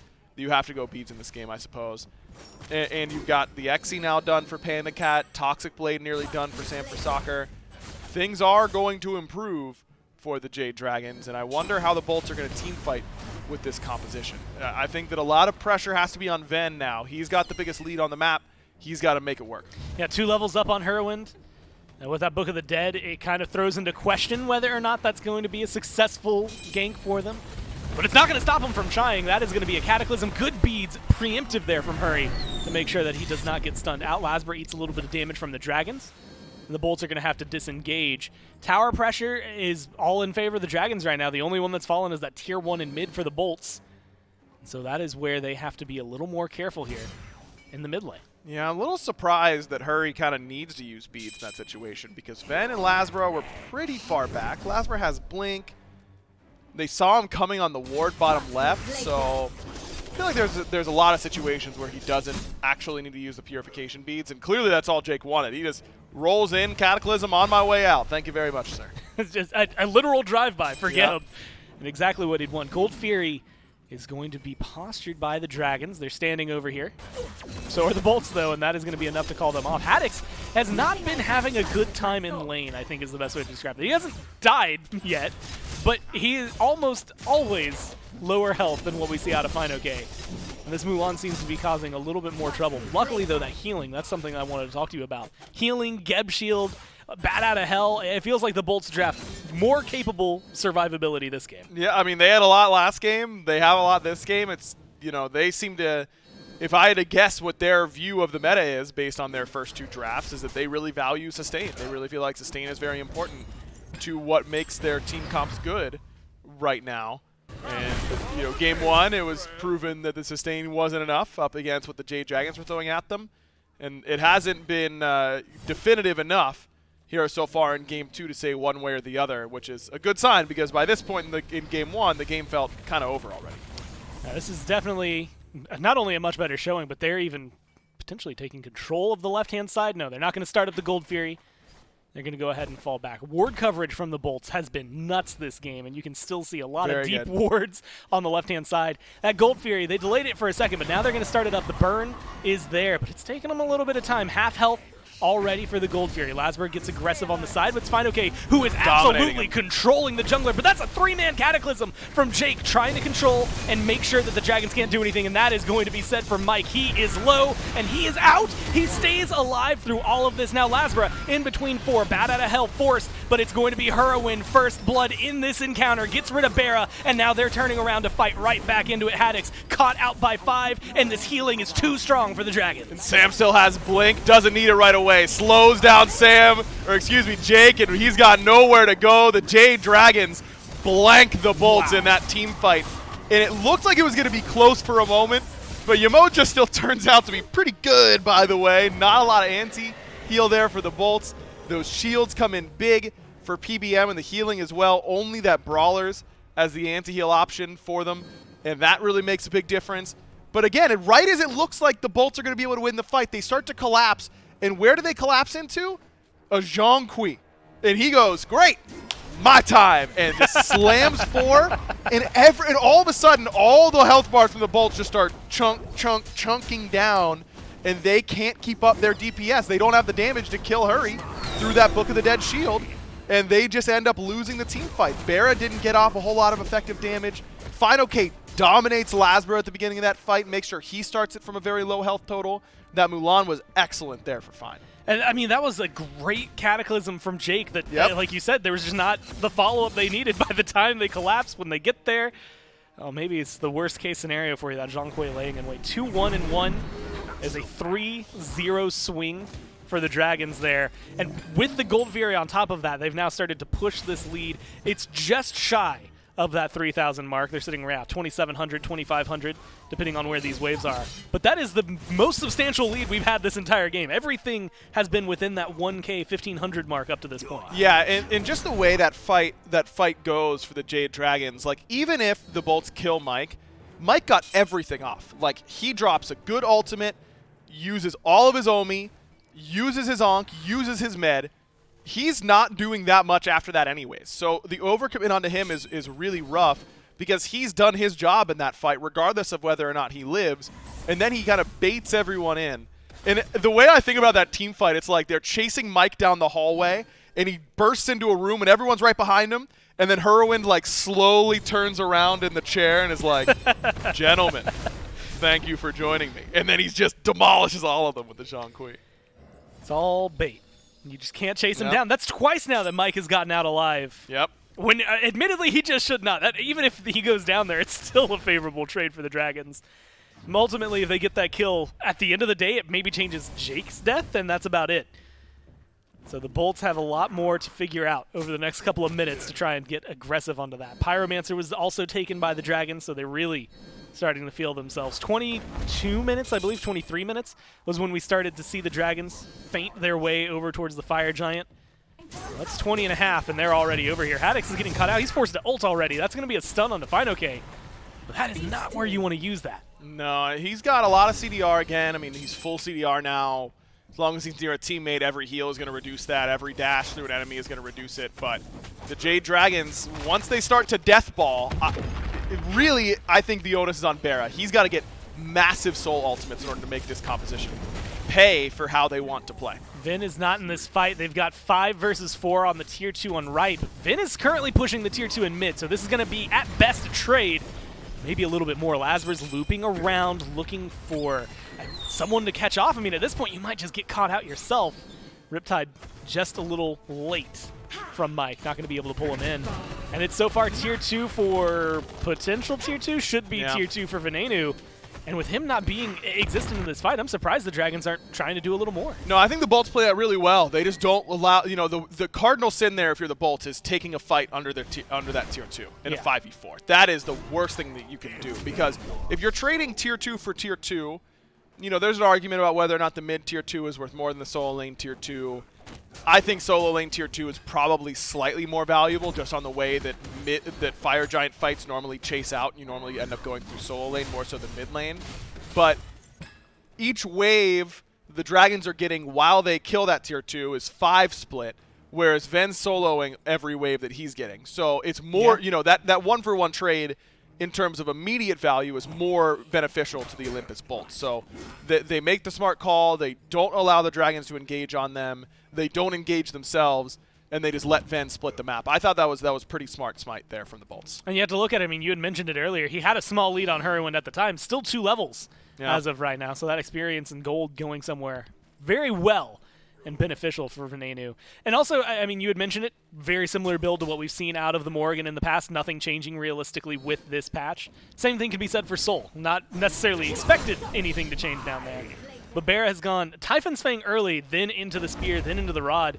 Now they've both started up a book, though. Where do they go with this? I feel like for Ven it has to be Soul Reaver. I don't see much point in going Book of the Dead on Morrigan.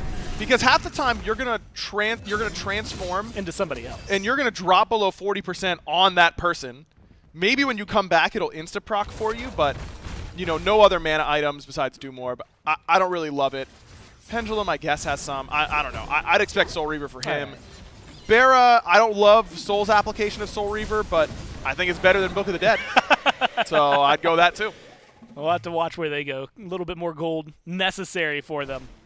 The Dragons are the ones who end up picking up that Primal Fury here. No big contest from the Bolts. Pyromancer's about to respawn, so that's an open, easy contest for somebody. They're going to be pushing up in mid lane right now. A very big point of contention, it feels like, for the Dragons, just because they already lost that amount of pressure. Open Phoenix for the Bolts feels pretty good. 3 towers still standing for the Dragons, 2 over and left, 1 in solo. 2 towers left standing for the Bolts, both the tier 2s in mid and over there in the duo lane. So they're feeling comfortable right now. But these 2 objectives that are standing and kind of dancing right in front of us, this Pyromancer Fire Giant combo is going to be a big deal in presumably the next couple of minutes. Yeah, I wonder, you know, the starter item upgrades are coming through on both sides. You know, you've got the Sundering Axe done now for Fine. Okay, that's a huge deal for him. Ups that damage potential by a significant margin as if he needed it, because he already was pretty much swinging on that pickup. You know, I wonder how big it really matters for Heroin to get his starter item upgrade. Matters a lot for Sam at the very least. Pyromancer's been hovering around half health. That's a good Cataclysm, but great River's Rebuke ends up locking up a couple members. Haddix and Jake have to get out of there. Lasbra eats way too much damage and has to fall back immediately. This is a good fight for the Dragons, and they're going to go ahead and take it. A leap in from Sam, gets the anti-heal onto Bera and onto Haddix. The chase down is there. The stun is good, but no kills have surmounted themselves yet. The Dragons finally able to find one. Bera goes down, Haddix goes down. Panda Cat gets a double. Vin forced to run away alongside Lasbra, and this feels like a free Fire Giant. The Dragons are just a mass of violence running through the enemy jungle, and the Bolts are like, what do we do? You know, how do we combat this? Because the Bolts just, they're trying, you know, Lasbra's trying to flank around the side, Vin's trying to do the same, and the Dragons are just moseying their way on through, saying, come and get us, because you don't have the damage to take us down. There's just not enough damage. And with this build in mid right now, Heroin gets his Book of the Dead procced. It never looked for a second like he was going to end up dying. You need to be drafting enough damage in order to kill it. And it seems like the Bolts have gone with the opposite strategy, that, okay, we don't feel like we're going to be able to insta-kill these mages, so instead let's sustain through until their book shield goes away and until it expires, and then we'll kill them afterwards. That seems to be their hypothesis, but I just don't think it's working so far, because the Dragons, the thing about this Book of the Dead build, Gore, is that it's not just survivability, it's survivability and better damage. You get both with this build, and that's what makes it really potent. And the Dragons have really identified the way they want to be playing right now. And the Bolts, I mean, they started off this game, what, 2-1 in favor of kills, and it's been 5 kills in a row for the Dragons, and the Bolts again looked listless in the fights. And there's 8 kills total now, 26 minutes in, with about a 6,000 gold lead here for the Dragons. Twice as many kills this game already than what we saw in game number 1. which I'm going to throw it out there because we have a little bit of time for it. That was the lowest kill count game in SPL history. Wow. 5 kills. What a treat for us, huh? It was Paradigm and Les Myrmidons. It was like a 13-minute surrender in Season 2 way back when. We've seen a couple, like even that, this is what's wild to me. That 2-minute game still had 7 kills in it. Well, yeah. And if you remember that game, you know why. If you remember that game, I'm sorry. Either way, hey, the Dragons already grouping up on the left-hand side. Keep your eyes on Lasber. He's been going for a flank this entire time. It's Jake who gets pulled in. Great no damage. chance to do a Cataclysm. A lot of damage thrown his way. The shield keeps him alive. Very similar to what we saw in Game 1 from the Dragons. And again, just death ball. How do you stop it? Vera has to hit a big ult. The only way. That's their only significant AoE. He's got to do it soon here. The damage is just thrown out. Haddix and Jake. They're lucky they have the healing they do because otherwise they would absolutely be dead or in Fountain. One of the two. This Phoenix is at half health Good though. poke. Slowly getting chunked down. The Dragons are playing this one as safe and patiently as they can. There's the go button from Fine. Okay, he gets aggressive, and immediately there's a River's Rebuke, but this works perfectly. It just blocks out the bolts, and they're going to be able to take this objective no problem. Oh, Sam nearly just killed Ben outright. Barracuda left to the Wolves, and Hurry has already picked up Haddix. Yeah, it's already going to start one sent into the skies for another, and now they're just waiting for a kill. Jake is the second on the chopping block. 3 squishy targets remain on the bolts, and that's going to be 3 targets for the Dragons, but they're going to turn their eyes towards this Phoenix, play it a little safer. No ults available for the Dragons, so they have to try and play it a little bit more slowly. There's the Book of the Dead proc onto Heroin, so maybe they could eventually kill him, but you're going to need a lot to do so. It's a 3v5, and they've got a lot of wiggle room here. If they're the Dragons, they're walking forward. Lasbra is caught between 4. Bad out of hell keeps him alive for now. He's getting some good damage turned around. The Titan's half health as of right now, and that's all they need. They're going to hit the go button. Mike is low. Lasbra goes down, and the Dragons win this 9-2. Man, they are just on point right now. The Jade Dragons, we were talking about these meta shifts and how different it was going to feel and what was going different. The Jade Dragons seem to have a real solid lock on what is working right now. Herwin is playing great on these immobile picks that allow him to create a lot of space. Final K looked unbelievable on that Mulan. Mike is playing really well. The front line for the Dragons really enabling a lot, and the back line is capitalizing perfectly. I mean, it's such a good start from the Bolts. It feels like a lot better than what we got to see in game number 1. But then it just kind of stagnated at some point. The first, 8 minutes was a lot better from the Bolts. Yeah. Every minute after that was exactly the same. Just no answer to what the Dragons had. I mean, it feels like we saw a lot of cataclysms. I mean, realistically, you go look at it. We have the timer for it. Just find when did Herwin finish Book of the Dead, because that was the stopping point. If I'm the Bolts, if I'm Ro, I think the biggest difference is I just have to get Lasber more involved. Kamazot's probably the strongest jungler in a vacuum. I think you have to pick something different for him. I think that the way that these early and mid games have gone, the Dragons, the style that they're playing, I think Kamazot's does not look particularly effective against it. Feels wrong to be saying it, but I think we put the Cam on the bench. Yeah, it's a slow start here for the Bolts. They're down 2 games as of right now. 1 more needed for the Dragons to take it. We'll find out if they can do that after this.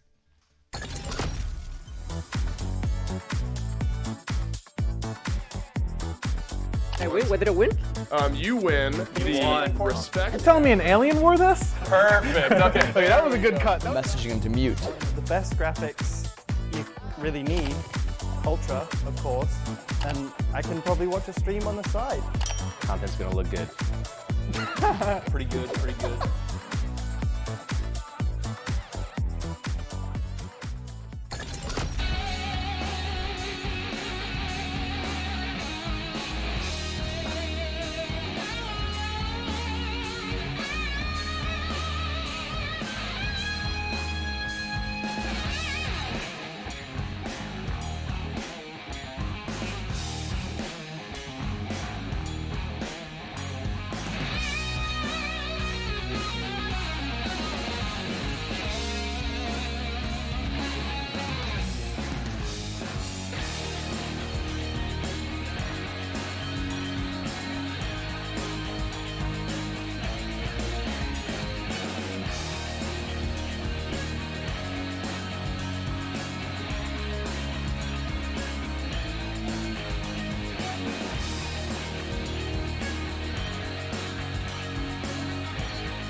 Sing for me sweet lullabies.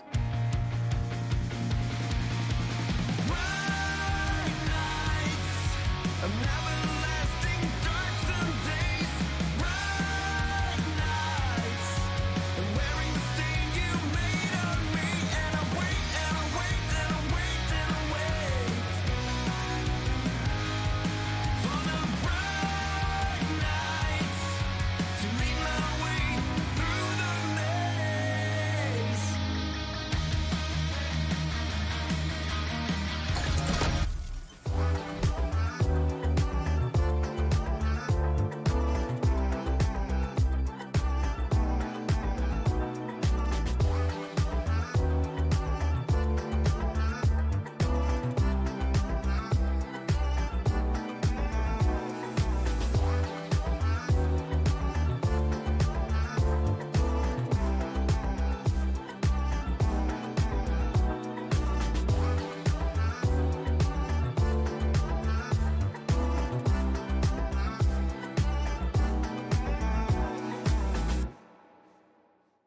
A Jazzberry Jam colored jersey is looking mighty, mighty fine right about now. The Jade Dragons in 2 quick games have taken a 2-0 lead here in this best-of-5 set over the Olympus Bolts. Now, if you at home want to remain a little bit more neutral while also spicing up your gaming space, have no fear. I have an option for you, and it is the SPL-branded mousepad. These things are absolutely sweet, and they're all available online at shop.smiteproleague.com. The mouse pads, they're the really big ones too. So like when you're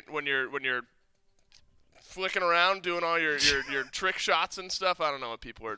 What's the term, Miff? Trick shots. Yeah, that's what I said. Yeah. Skill shots is the thing I'm oh, looking you meant for. the real thing. Yeah, right, the real thing. Anyway, shop.smiteproleague.com, SPL branded mouse pads available right now. So make sure to jump in and grab yours. The Bolts might need some new ones here, Miff, after this one. The frustration may be starting to set in. It's now in back-to-back games. There are some kills for the Bolts. But this is just another example of a Jade Dragons draft that has gotten control early in the game and never really ceded it. Yeah, I think if you're an Olympus Bolts fan, you could chalk Game 1 up to we just got blown out in the early game. Yeah. Didn't get a chance to utilize our draft. Game 2, I don't think you can say the exact same thing because the stratagem that we put forth during that initial P's and B's was if the Olympus Bolts get through the first 10 minutes from at least even, that's where their draft is going to hit fruition. That's where they can start to get proactive on the map. And for the first 10 or so minutes, the Olympus Bolts were either even or ahead until this one rotation from Final K kind of squashes that aggression.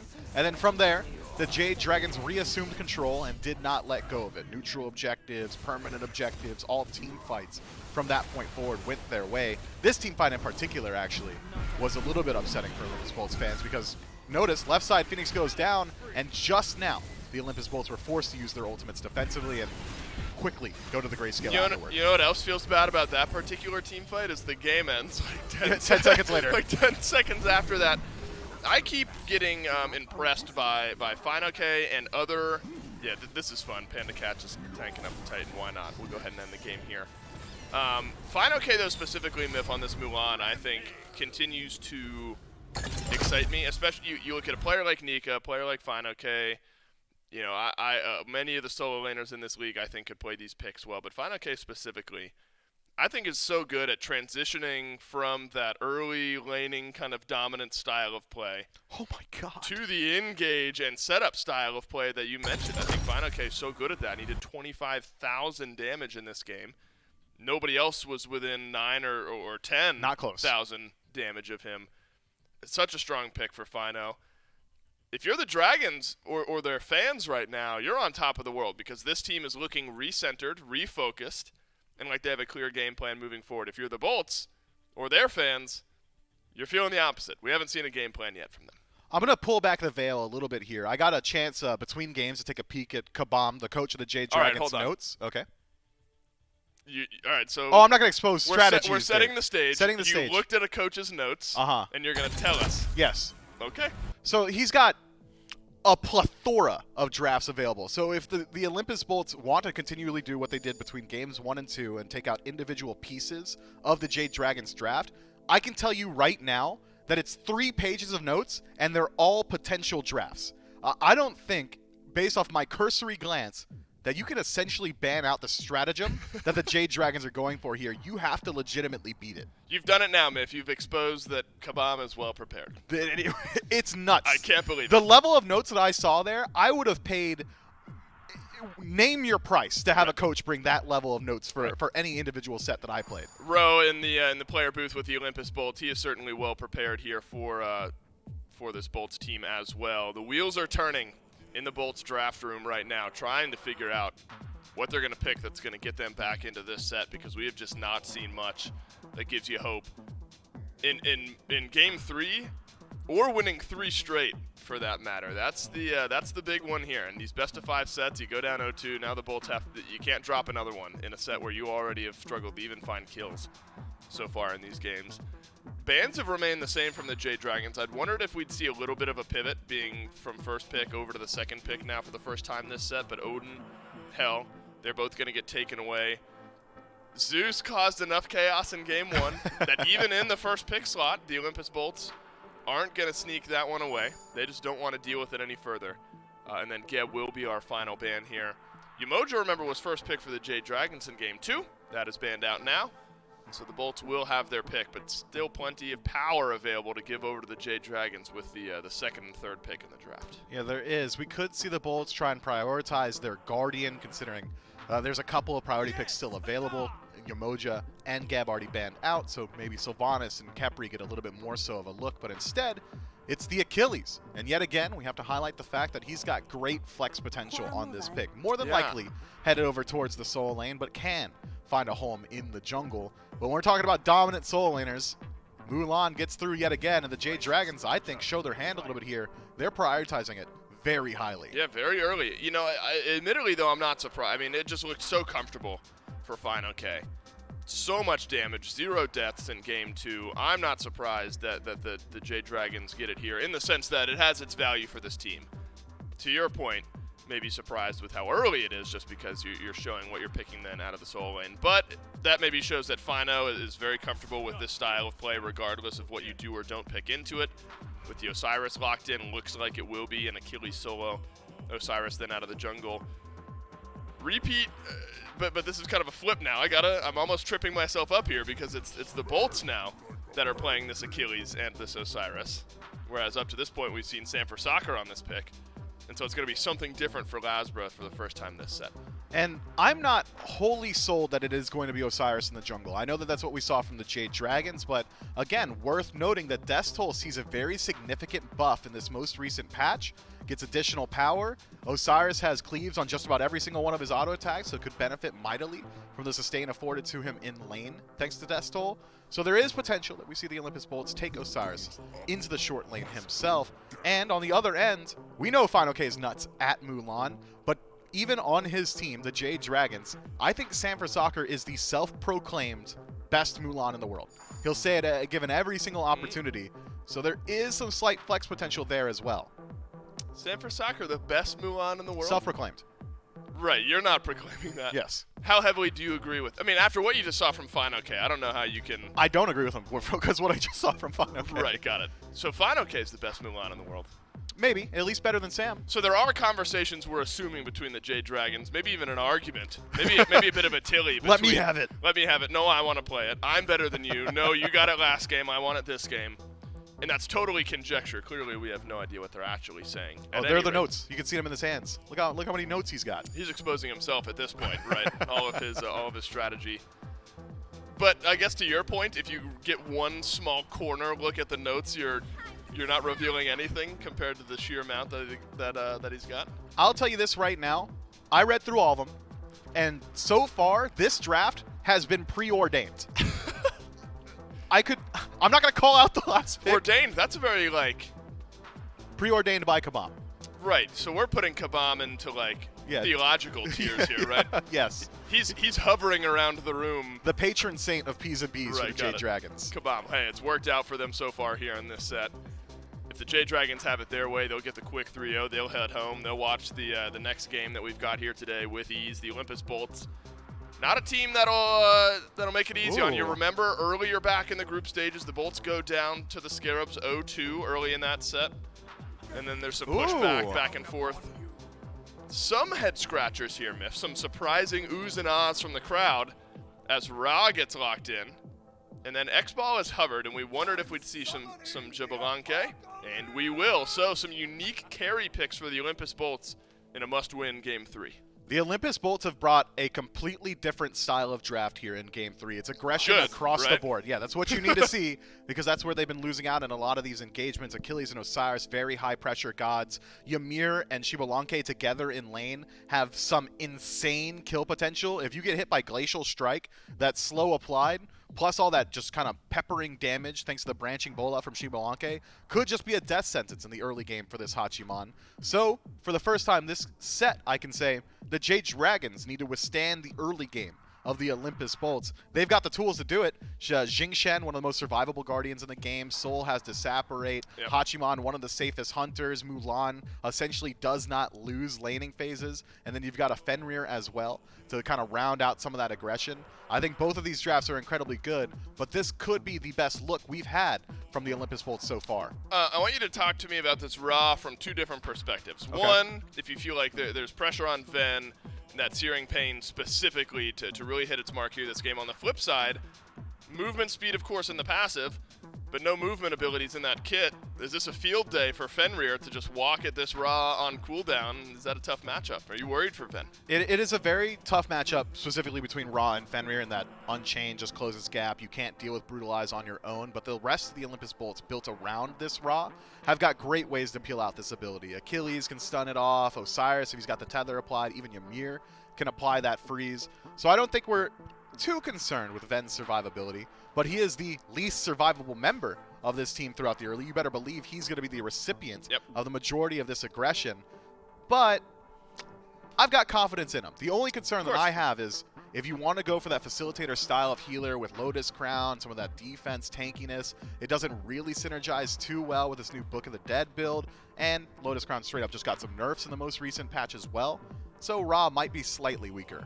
If Breastplate of Valor is what you want to weave into that build, And might you do. feel good. Up against something like the Fenrir and the Mulan and the Hachiman, that'll be running at you. Soul ends up being the lock-in here for Hurrywin. We've already now seen 3 different picks in 3 different games. The mid laner for the Jade Dragons has really hit his mark in the first 2 games already so far here in this set. Miff, quick thoughts. You think the Bolts will push us on to a Game 4? If they have any chance of doing so, this is the game where they could do it. I mean, obviously, because They we're in can't game do it 3. next game. Yeah, they can't do it next game. If they were going to find a win, there we go. That's the sentence I was looking for. Yes, I think the Olympus Bolts are primed and ready to at least find one. They've given themselves the best chance here in Game 3. Bolts versus Dragons. Let's go. We'll find out if they can do it right here and right now. The Dragons have been looking clean aggro throughout 2 games where they've had 2 actual bumps in the road. Yeah. 2 deaths the whole time. And I believe both of them were on to Hurrywin. At least one of them I know was on to Hurry early on. We get a Shibalanke this game. We get a Ra this game.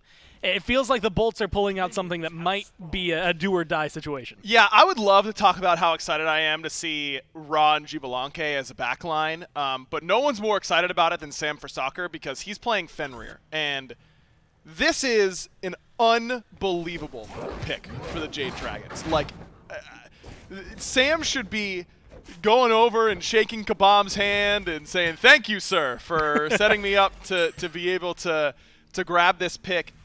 I mean, these are 2 picks that just get absolutely demolished by Fenrir. And Fenrir has seen a lot of compositions where, you know, he doesn't get as much brutalized value, but you love him for the Ragnarok, so you just end up going with it anyways. This is brutalized value. Sam should just be maxing the 3, walking at Bara, walking at Ven, popping his 2 and pressing 3 on that person and killing him, because that's what's going to happen. And you could do it to Lasbra on the Osiris as well. Like, this Fenrir pick, I think Sam has the opportunity to absolutely dominate this game. And if he does, then the Dragons are going to sweep. Yeah, this is going to be a good look for Sam. We'll have to see if they're able to find the response. Mulan, last game, was the bully. This time is getting bullied, at least a little bit, here by Haddix.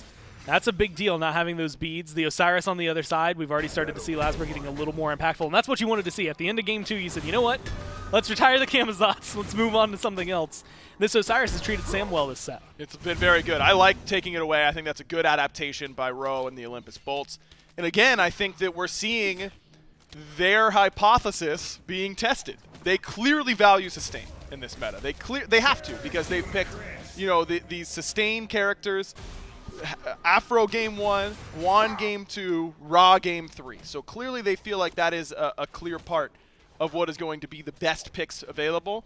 But they've been dominated the last few times. And they've been dominated by death ball style compositions. And the Jade Dragons have been forced to change their comp. That is not what this style is. This one is a lot more mobile. It has a lot more, you know, damage that is a little bit more single target. They don't have that AoE mage in the mid lane. They've got a more single target one in Soul, though she still, of course, has a little bit of AoE. But the Jade Dragons are more objective-based this game, I would say. That they want to get to these objectives and just do them with their DPS. The Bolts have not been great at being at those objectives. At least they weren't in Game 1. They were a little bit better in Game 2. And the good news for them is that even if they're a little late, they've got the best secure on the map and great steal potential with this Ra ultimate. So for me, the story is number 1, Sam for soccer, but number 2, objective focus for these teams and how well the Bolts can mess with that. Just a little off the mark there from Jake. The wall down, the freeze down. That seemed to be the go button for Mike. And Panda Cat, her win's relatively low over here as well. Actually needs to be careful in the event that Venenu, yeah, that if it ticked over to 5 or anything like it, could have been endangered. There's going to be another good wall freeze. This was the duo Jake's lane. dead. That's the question. Yeah, that should be a good enough block. Oh, he has blocks. bad. Never mind. Yeah, just fine. He's going to walk out of there. Shibalanke is the conversation, I think, in this lane. As much as there is this aggression between the two, you know, we saw Ching Chin get a nice big buff. Solo lane going to take precedence over that right now. Fine, slowed down, doubled, and that's going to be the ult to get him out of there. But it's this buff to the Shibalanke that really stands out to me. Yeah, I think that Shibalanke could be a key pick. In goes Bera with that rising Jaguar. But Mike has done a good job peeling away at the very least. Yeah, like I said, on Waiting Room, Sam, the turnaround and look into Ven's eyes, like as if that's going to work, does end up at least surviving. But Cosmus Blink, I mean, Ven's able to force him back. A couple of close calls there for the Jade Dragons. And each lane, Fino has to ult away. Sam nearly dies in mid. Panda has to use the beads in left. And I think the Shibalanke going back to it, going to be very impactful when it comes to those team fights. That ultimate going to mess up the target prioritization here from the Jade Dragons. And it's sometimes hard to see from the spectator point of view because, of course, we don't get blinded. But if team fights start looking a little wonky from the Jade Dragons, you can bet that it's because that Darkest of Nights was messing with them. And also worth noting that we've seen in the past, you know, I don't want to liken it to Chernobog and Apollo because they can join the fight with their ults. But in a very similar fashion, we've seen split pushes happening from a Shibalanke where it's a 4v5 on the other side. He's like, all right, guys, I'm going to hit 4. Either you are going to get kills or you're going to get out of there. Something's going to happen, usually beneficial to us. And I'm going to get a tower while we're at it. So maybe something Bera could end up doing. We saw a couple of split pushes or a little bit of split push there from Vin last time. Lazarus showing his face back over here in solo lane. Fine, okay, this time caught out. There's that Darkest of Nights. But it isn't going to be enough to lock them down. Mike looking to get aggressive. Sam showing face over here around the purple buff. And someone who we thought was going to be a relatively large dealer so far, just now hitting 5 for Sam. Probably now is when we can start looking towards it. Exactly. I mean, I think that each level he gets from here on out, can we actually see what Sam is maxing on the Fenrir? I'd be very surprised if it wasn't brutalized with how this comp is. Yeah, it is brutalized. So each of these points really matters a lot because brutalized base damage is crazy as you rank it. Because look at these damage numbers. You get 30 per rank. That's a lot. But it's 4. So you get 120 damage per rank that you put in brutalize. So each of the, you know, level 6 is big, level 7 is big, level 8 is big. After level 8, Sam needs to get involved. You know, I'll buy the argument that he wants to make sure he's killing people with brutalize. It's an all-in ability. You want to make sure you're getting it. Sure. But once you hit level 8, I don't see a whole lot of reason you've got to stay farming. He's got to get involved around that. We'll have to keep our eyes on him. He's running around. We've seen Lasbra, actually, surprisingly, in this side of the jungle a few times so far this game. And so that is already more active than what we've gotten to see. A lot of the time it's been the opposite story. Right. And it's because Haddock is on a much more lane-dominant pick in the Achilles than he was on Nike or Guan Yu the first 2 games. So it makes sense that we see a little bit more Lasbra presence, but it's Mulan. I mean, her trading patterns, once she gets the heal on the spear thrust, become pretty difficult to beat. Oh, good wall from Jake. Keeps Panda Cat where they want him. Good dash. Gets Panda Cat right where he wants to be, in a spot where he could potentially even turn some damage around. Lasbra goes for a gank on the duo lane. And unfortunately, he's going to have to walk around, steal some harpies, take the experience away from Bera and Jake. Yeah, hey, I mean, this is fine, though, for the Jade Dragons. Mike's helping out in mid. They're setting up for another purple buff invade. Could be a full-on 4-on-4, and it doesn't matter that poke on Panda Cat was there. That's a good leap in from Sam, but a great freeze from Jake, and now a good wall follow-up. That's going to force the Brutalize to be used defensively. Sam's just trying to get out. Lasberg goes in, though, and there's 4 surrounding him. Sam's low. Wow. Sam goes down. They trade 1-for-1. Vin just wide, splits the uprights with the ult, and ultimately they're going to be able to get out, but that is still first blood going the way of Lasberg. Lasberg just gets so much value out of his beads there. Ends up immuning the Whirlwind of Rage and Steel and the Ragnarok, I think, in order to not end up getting CC'd in that dive. And that poke onto Sam was just a little bit too much. That jump in, maybe a little bit too aggressive. It's tough because with this Ymir here, you want to just blink Brutalize the Xbalanque because he has no option against it. You follow him throughout that entire Rising Jaguar. But because Jake's freeze is such a threat, it prevents Sam from doing so. And I think maybe just try to blink Unchained to get in, and Barra must have been quick enough to just end up using the in order to get away. I wonder if the game plan should just be Unchained, as long as you have the full runes, maybe you just jump on the Ymir and pick him up, because no beads there for Jake. He wouldn't be able to get out of that CC chain. And this was such a narrow kill. I mean, there is a world where Lasberg's not able to find this, but he lands perfectly on a Sam. Yeah, how does he not get picked? I guess Sam just a little bit too early, but just thought he needed the damage in order to get the kill, and he's probably right. So makes the right call. Those beads did immune both ultimates from both Fenrir and Xingqian, so that's pretty high value, I'd say. It's immense that you're able to pick up. Haddix is low, fine, okay. Bullying a little bit over here. That Mulan maybe finally finding that turning point. Lasberg's been hanging out over here, but PBM, Sam, they want a little bit more. Unfortunately, Lasberg's just too far away. Those beads are down for another minute. That's a big opening. Haddix maybe playing a little too aggressive as well. Vin, Jake joining the fray. It's a large grouping in right. And Mike might be the one punished for it. 3-man collapse. There's the freeze. There's the damage. He gets taken to half health. Great wall from Jake. But ultimately, he's still out of there. Xingqian, man, this character is just impossible to kill. You just can't do it. I mean, he just has so much mobility. His HP 5 is so high with the passive. You know, it's disjointed mobility as well. So, you know, it's raw. If you're playing against a character like Fenrir, you know, if you feel like I know where he's jumping to, I can aim on his landing point and end up catching him. You got to be quick on the timing, of course, but it's possible. With Xingqian, it's these little short leaps that, you know, he can leap that way and then instantly leap to the side, and it's impossible to read with a Searing Pain. So it just becomes a little bit too difficult. It's one of the reasons I think Xingqian is one of the best Guardians right now, is that he has great CC, and that survivability is absolutely phenomenal. And of course, he got a little bit of a buff as well. Feels even better when you have that going your way. Always worth mentioning, I love Furious Roar, specifically what it can do for auto attackers. Not as many people on the other side, but with Barra playing Xbalanque, who just recently got an attack buff, it does feel good to have that damage reduction on that as well. Yeah, 4 seconds of 50% reduced auto attack damage is a long time. Like, you die in 4 seconds easily as an ADC, so that is definitely problematic to get hit by, and it also matters a lot up against Lasbra. I mean, he's Osiris. You do good damage with your abilities, but it's oftentimes 1 auto, 2 auto, 3 auto. You know, you're weaving in those auto attacks. If each of those autos only amounts to 1 because the 50% reduction, it's not going to feel great. Definitely slows you down. That has been more or less, actually, like, honestly, the pace of this set, it has not been explosive. 4 kills game 1, 8 kills game 2, now pushing even further. This is going to be great. Good wall once again, blocked away. Jake ends up getting picked up here, but Sam is not able to find a kill in the duo lane. Yeah, that meditation comes up huge. That wall was absolutely massive. Jake didn't get the freeze in time, but Sam also didn't land the Unchained, so it ends up working out pretty well. Now Gold Fury started up very early. Gold Fury here compared to what we've seen in the last couple of games. Lasbra sees it, spots it out. Jake's walking forward. Mike goes for the ult, gets the beads from Lasbra. That is a leash from the Dragons. They start to back off. It's a 4-on-4. The solo lane is nowhere to be seen, and now the ults just go ahead and start it up, and the Dragons end up taking that away through the wall, and now they're going to chase him down. They're looking for kills. Lasbra's low, and Jake is gone. The chase is on, but it seems like they are happy with what they took. Ven just totally mistimed that ultimate. I mean, it was not even close to being there to secure. You got to keep that HP a little bit higher if you want to go for the 1-4 combo. He ones, puts it in steal range, and then easily ripped away.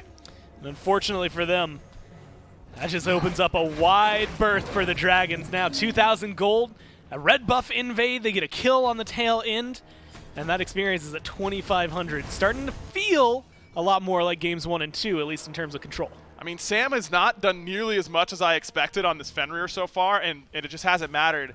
Looks like it was Hurry who stole it away with that Supernova. I mean, this is just mistimed. It's an ult range right there. That one from Ven just can't happen. You know, you're just asking for it to get stolen in that instance. You can't one. You gotta just ult it.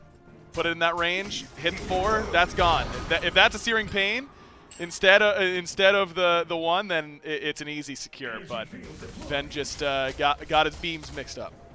Unfortunate for them. Now the Bolts having to bounce back from behind. Thoth picked up into a breastplate here for Venenu. Haddix. Yep.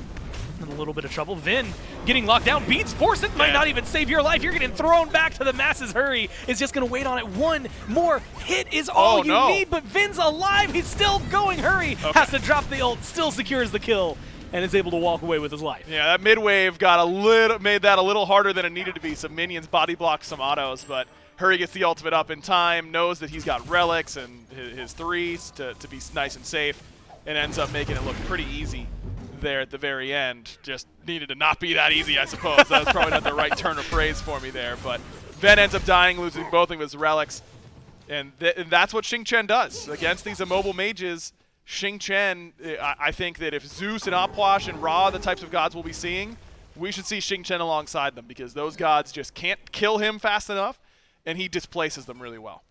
Now getting aggressive. Red buff timer is there for the Dragons, so they know exactly what they're doing here. Greater Scorpions on the side of the Bolts as well. So they are getting aggressive, going for the zone. Lasbra, Bara, Vin, Jake, all in the neighborhood. It looks like that's going to be enough. Waiting a little bit too long there for the Dragons. If they back up. A little surprised. Hurry's still here. Yeah, a little surprised that they aren't willing to go aggressive. Oh my god! Nice snipe. Hurry's locked in, but Disapparate should be happening. It is, but he's too low now. Yeah, I don't know if he can get out of there. That's a good stun, good pickup from Lasbra. I expected more of a chase potentially from the Bolts. I mean, he steps forward. That one's more on Hurry than it is anybody else. Good blocking from the Bolts. Absolutely. Clearly that was not the game plan to go for that red buff invade. I understand why Hurry wants to. He knows Ven has no relics, and we've got a Fenrir. Let's just kill that guy.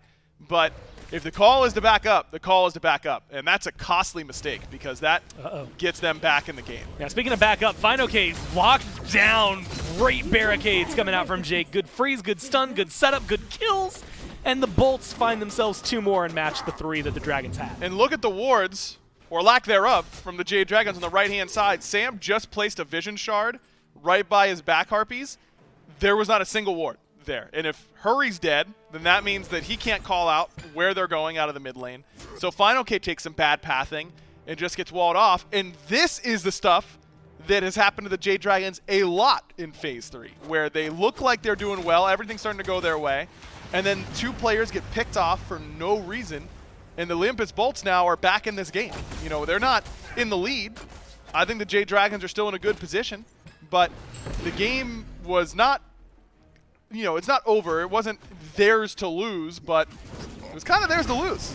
Now we'll see how much they can continue testing that lockdown there, trying to find Bara. Mike uses his ult, but gets the beads and the Aegis on the other side. Pandacat going for the tower. Tower needs 1 more hit. Pandacat's half health, though, and has to play this carefully. Sam, with a leap in, misses off Bara, but it doesn't matter because he's got the brutalize. They've got the tower. Pandacat, credit for the kill. Ult from Jake. Snipe! And a snipe there from Vin, but it's not going to be able to find the kill. They're looking for the retreat. Lasbra's in the neighborhood, and he's going to go for the slow onto Heroin. There is a retaliation Ankh coming down from Mike. The setup is good, and the team is here. Fino-K has rotated from the solo lane to the duo lane, and he's chasing down Lasbra. No, the shot won't be able to find the kill. Hurry's low. Hurry is executed, and Hurry is taken down. 4 to 4 are the kills. It's a 1-for-1 trade. Jade Dragons almost able to get out, but Hurry just could not. His positioning coming around the back of that tower to ensure that dive goes effectively ends up really punishing him in the end. Haddix gets there just in time. Lasbra, good patience with the ultimate, and this should be a much more guaranteed Primal Fury. Venenu's snipe is coming back up. The Jade Dragons don't seem to have many around. Fino-K should be able to notice this one. Primal Fury, half health. He sees it, And he's hanging around, blinks forward, goes in. Lasber's still low from the last fight. That could be a kill onto the jungler, but FinoK's not able to find it. Primal Fury gets leashed, and now the fight is set up for the Dragons. They've joined the fray. Mike and PandaCat are here. Haddock's taken down to half health. The Dragons have to back away. Great play from Fine, but a better wall again. Keeps him locked in. FinoK takes a lot of damage. There's a snipe. There's the damage from Veneno to find the kill. Sam looking for a solo kill. Gets Bera forced away from this fight. Bera has no relic, so that is easy for the Fenrir, but he's low health. They backed off. Primal Fury still available, full health now as it's recharged. The Bolts are going to go ahead and pull it again. Man, Jake is making this game winnable for the Olympus Bolts. These walls have been everything. They got the 2 picks that let the Bolts back into it, and right there, that's the wall that sets it up onto FinoK. Keeps them locked in or locked away, depending on where it is. PandaCat just around the corner. Not going to be able to make it to this one in time. Almost eats some damage on the tail end of it as well. Primal Fury, after a big dance, goes the way of the Bolts. And now we find ourselves pretty much even in terms of gold, back to even in terms of experience, which is a huge deal for where the Bolts were a few minutes ago. I don't know what happened there between that little skirmish between Sam and Bera, because that should be a skirmish that Sam just dominates. I mean, no relics for Bera at all. I don't think Sam had Blink, so maybe he took too much damage walking in to that 1v1, but he ended up Ragnarocking away in the very end because he was just a little bit too low. And I don't know if he just didn't find the angle into Bera, but you're a no beads Gibalanke into a Fenrir. You should be dead just about every time. And no Aegis as well. I don't know how Bera managed to weasel his way out of that one, but he sure did. That's the only way to describe it, too. There is a 98, 99% chance you die there for most opportunities. And unfortunately for Sam, that wasn't one of them. Nope. Now it's Pyromancer, started up by Lasber. Haddox is over here. Ward coverage on the right-hand side of the map. We were talking about it earlier. Still abysmal here for the Dragons, but they've got a little bit more. One Ward in mid. Should have just caught the rotation of Vin. It doesn't seem like they want to contest this one. They're going to let the Bolts pick that up, no problem. And giving Haddox this more lane-dominant pick has really worked out well for the Olympus Bolts. I mean, he's 3-0, 2 levels up on FinoK, been able to handle that matchup a lot better, put some actual pressure on the back line of the Jade Dragons instead of playing this Nike, which, you know, dives well, but isn't necessarily scary to a character like Zeus, who can out-DPS you very easily, or the Guan Yu that's much more backline-oriented. You know, give Haddox the tools, man, and I feel like this Achilles is much better for him, and it's really paid off. This right side of the map for the Olympus Bolts has been much better this game and has put a lot more pressure onto Hurwin, who's on a pick. You know, you'd think Zeus and Zhonghui are a lot easier to kill than something like the Soul, but that Book of the Dead build makes such a big difference. And now it's Venenu who gets to abuse it this game instead of Hurwind.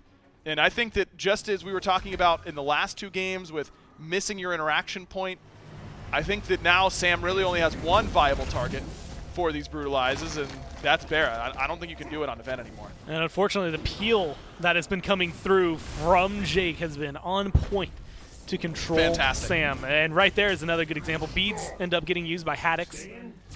I'll throw it out there while we have the opportunity. Nominated for Rookie of the Year, Haddox versus nominated for Pro Player of the Year, FinoK. A very stacked solo lane in this game. But it's the mid lane that we're focused on right now. Tier 1 tower gets taken down by the Bolts, and they now have themselves finally a tower advantage. It's been 1-for-1 up to this point. But it now reads 4 standing for the Dragons, 5 up for the Bolts. 20 minutes in the last 2 games, this has been the Dragons going over to the Fire Giant because they are 5K plus up. Right. Now, you don't have any gold lead. Nobody has a gold lead. It's like 20 separating these 2 teams, and the fight's going to go ahead and start. PandaCat and Hurwin already in trouble, health low, but they're going to get out of this one. So far, so safe. PBM locked between the rest of the Bolts, but it's Jake who's taking all the damage, and that's a leap over the wall from Sam. He's going to be able to find the first kill. Now Haddox is the one who's on the chopping block. FinoK helps find that one, and now Lasbra, Bera, Vin can't do anything about it. And typically, the Olympus Bolts are so good at this stage of the game. They're great at team fighting historically, but today they just have not been able to do anything in these team fights. Yes, Hurwind and Panda get forced a little low. You know, Haddox had a pretty decent blink in, but the raw snipe isn't there from Ven. Don't think that really did enough, if it hit at all. Bera's completely out of the position to be able to hit those players. And the Jade Dragons front line just are switching so well. We haven't really called his name enough, but Mike has had an unbelievable set so far. 0-0-6, been a part of every single kill for the Jade Dragons. and he completely stuffed that engagement from the Bolts. And they're going to play with their timers. They still have 5 seconds left before Haddix even respawns. So it is a 4v5. And Jake's not even here. It's a 3v5. Vin and Barra are in trouble right now. You've got Fine OK, Hurry chasing one, and the rest of the team trying to get the other. And that is a great pull from Mike. And they get both of the carries in one fell swoop. Lasbra, the one left here, and he's like, sorry, bro, I got nothing for you. This Osiris just can't end up frontlining up against all this damage from the Jade Dragons, who just continually are picking apart the Olympus Bolts. The Jade Dragons looking like Phase 1 versions of themselves today. Feeling exactly as you'd want. If you were a Dragons fan, this last phase has been a rough one for you, but this is exactly how you want to see them kick off the Phase 3 playoffs. Last time these two teams played in the playoffs, it was a 3-1 for the Dragons. It would give you some hope if you're the Bolts. But right now you're staring at a team that has 5 Fire Giants around their belt, and they're controlling a lot of these fights. And it's going to be the Tier 2 and mid that is the primary target. Jake Haddix are back. They're still waiting for Bear and Vin to respawn. This is free real estate. I mean, the Bolts just haven't won a 5-on-5 this set.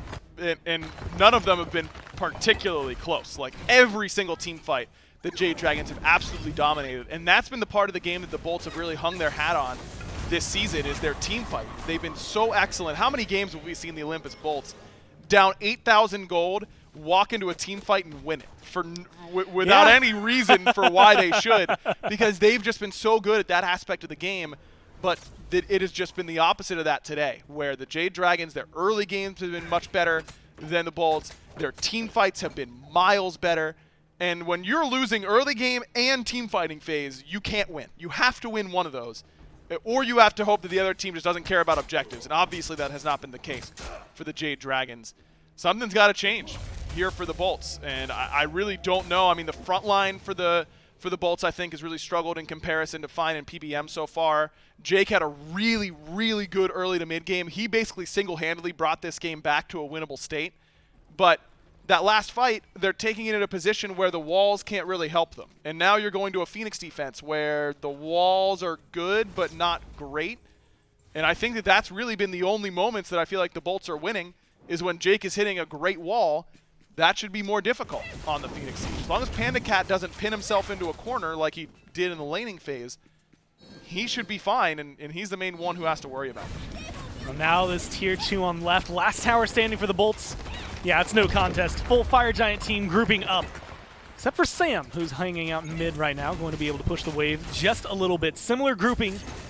Flipped sides from what we've seen in games 1 and 2, but exactly where you would expect it. Left side Phoenix duo lane starting to get chunked down. Every time the story has been the same. Fine OK starts things off, and then Panda Cat ignores damage to kill off the bird. We'll see if they can do that here. Blink in from Haddix, finds Panda Cat's beads, and a good reset right away, but does Panda look pressed to you? He certainly doesn't to me. Yeah, not stressed out. They've got 2 auto attackers as well. That Phoenix is still alive, finally taken down. Mike loses his life for it. Lasbra is in the mix of the Dragons, but they're not able to find the damage or the lockdown necessary. That's a huge kill on the Mike. 007 up to that point, finally taken down. Yeah, I don't know what even hit him. It must have been compassion damage stacking on him from the entire team getting hit, because he didn't blink in, he didn't use his ult, he didn't use his onk. I mean, he used nothing in that team fight. It looks just based on the Gaia proc. No, I think that was Fine OK's grapple that grabbed him, so I have no idea what ended up happening there to Mike. But at the end of the day, the Dragons get the left side Phoenix, but that is huge for the Bolts. That is the first time they've looked like they can actually compete. Okay, we do get another look. Barra is just shredding him, man. That's a lot of damage coming through from Barracuda. And again, like I said at the very beginning, when you see a fight that looks weird and you don't know what happened, it was probably Xibalanque ult. I should probably listen to my own cast at some point, huh? And you know what? It's not only that. I think it's twofold, right? Because Xibalanque ultimate, the most obvious thing is the darkness, but that range really does help out in fights like that. I mean, Barra didn't have to take any steps closer, get any closer to danger than necessary. And sometimes we've seen it to take down Phoenixes outside of range. Sometimes we've seen it for towers likewise. But getting to see it in moments like that where Mike just can't outrun you, that's got to feel good as well. Yeah, and the Jade Dragon still got the Phoenix. Their carries, only Panda Cat used relics, so they'll be able to wait his relics out and not fight until he's ready to go. Mike is working on Spectral. As soon as he gets Spectral, that doesn't happen to him again. Yeah. So you're not really too worried right now if you're the Jade Dragons. But at least the Bolts did something on a Phoenix defense. The last 2 games, they have completely rolled over on the Phoenix defense and not allowed themselves the opportunity to win. They haven't given themselves a chance to win on those Phoenix fights. It was more so Mike going too deep than the Bolts being the aggressors, but at least Haddix blinks in, gets beads. At least Jake steps up, drops wall. You know, we're seeing a little bit more signs of life from the Olympus Bolts. It's just a question of if it's too little, too late. And what we've seen in a lot of these games so far has been left and mid going down, usually in one fell swoop. Right. Even if that's not, you know, a quote-unquote winning engagement for the Bolts, they still stop one Phoenix from going down from what we've seen the last couple of games. So that's already an opener. Fire Giant is going to be respawning. It's in its animation as of right now. Lasber's on the left side of the map trying to clear things up. So it is a, well, actually 3v5 because Bear's at speed buff right now. And that is going to be an immediate startup from the Dragons. They recognize their advantage, and they're going to utilize it as best they can. They've got 2 auto attackers, a lot of burn. They go ahead and let that leash, trying to grab Haddix, Jake, or Veneno. 19 seconds on Panda Cat's Aegis, and that's why the Jade Dragons, they stepped up. If Lasber's not going to be here, we'll try it. As soon as Haddix steps up and puts a little pressure on them, they back up, give him the respect, and just wait out Panda Cat's beads. And those are up in 3 seconds, so away we go, right back towards the objective. Start it up, burn it down, see what they can accomplish. Already half health for the Fire Giant. Blink in from Haddix, but he's not able to get anything other than the leap out of Sam. Now the turnaround. Jake is locked up in before, but he's still alive. In fact, he's not taking any damage anymore at all. It's going to be Mike. It's going to be FineOK caught off guard. Lasber forced to leap to get away, and now FineOK's in the midst of it alongside Sam. Barra gets picked up. Barra uses his beads, but Barra is down. Finn tries to stay alive. Book of the Dead shield keeps him going, and he's walking away. But that's more than you can say for Haddix and the rest of the Bolts, all limping back to base with their health bars. 2 kills for the Dragons, and it should be a Fire Giant. Mike and the rest of the Dragons, their front line is just dominating these fights. It has just been frontline diff so far, because the way that they have played these, you want to talk about what tank switching means, well, what does that phrase really entail? Watch a fight like that for the Jade Dragons, where Mike goes in, gets a lot of buttons used on him, forces some cooldowns, then he comes out, FineOK comes in, puts pressure on the same people that Mike was just hitting. Then FineOK comes out, and then Sam is in over the top. And just beautiful use of this front line. Hurry and Panda Cat play their backline fight well, force Lasber back, forces beads, forces ult, forces blink, and they win their 2v1. And then the rest of the Jade Dragons just dominate the frontline matchup. A few more seconds left before Barra and Haddix are back, so that's a good opening for the Dragons. They take the right-hand Phoenix. Left has respawned, and the fire minions are pushed back towards Draugr level, so they're not necessarily pressed on that side. But some damage was dealt to the Titan throughout all that. A little bit of fire minions made it through. It's not a whole ton dealt to the Bolts, but still, any damage is more than you'd like to see on there, especially knowing that the rest of the team, relics are up. I mean, beads are down for 3 members of the Bolts, but you still have some Aegises. It's feeling like a really good spot for the Dragons to continue this onslaught of aggression. And look, that last fight goes about as well as you could ask for the Bolts, at least on the front line for a little bit, because Jake immunes the entire Whirlwind of Rage and Steel by himself. That ultimate doesn't get any other value. And that's a fine use of Shards of Ice as well, because you're applying your passive, you're frostbiting everyone.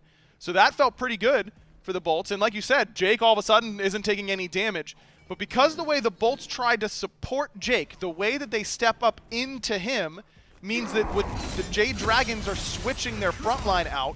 When FineOK comes in, instead of just hitting Jake with that ultimate, it's Jake plus Haddix. It's zoning Ven and Barra.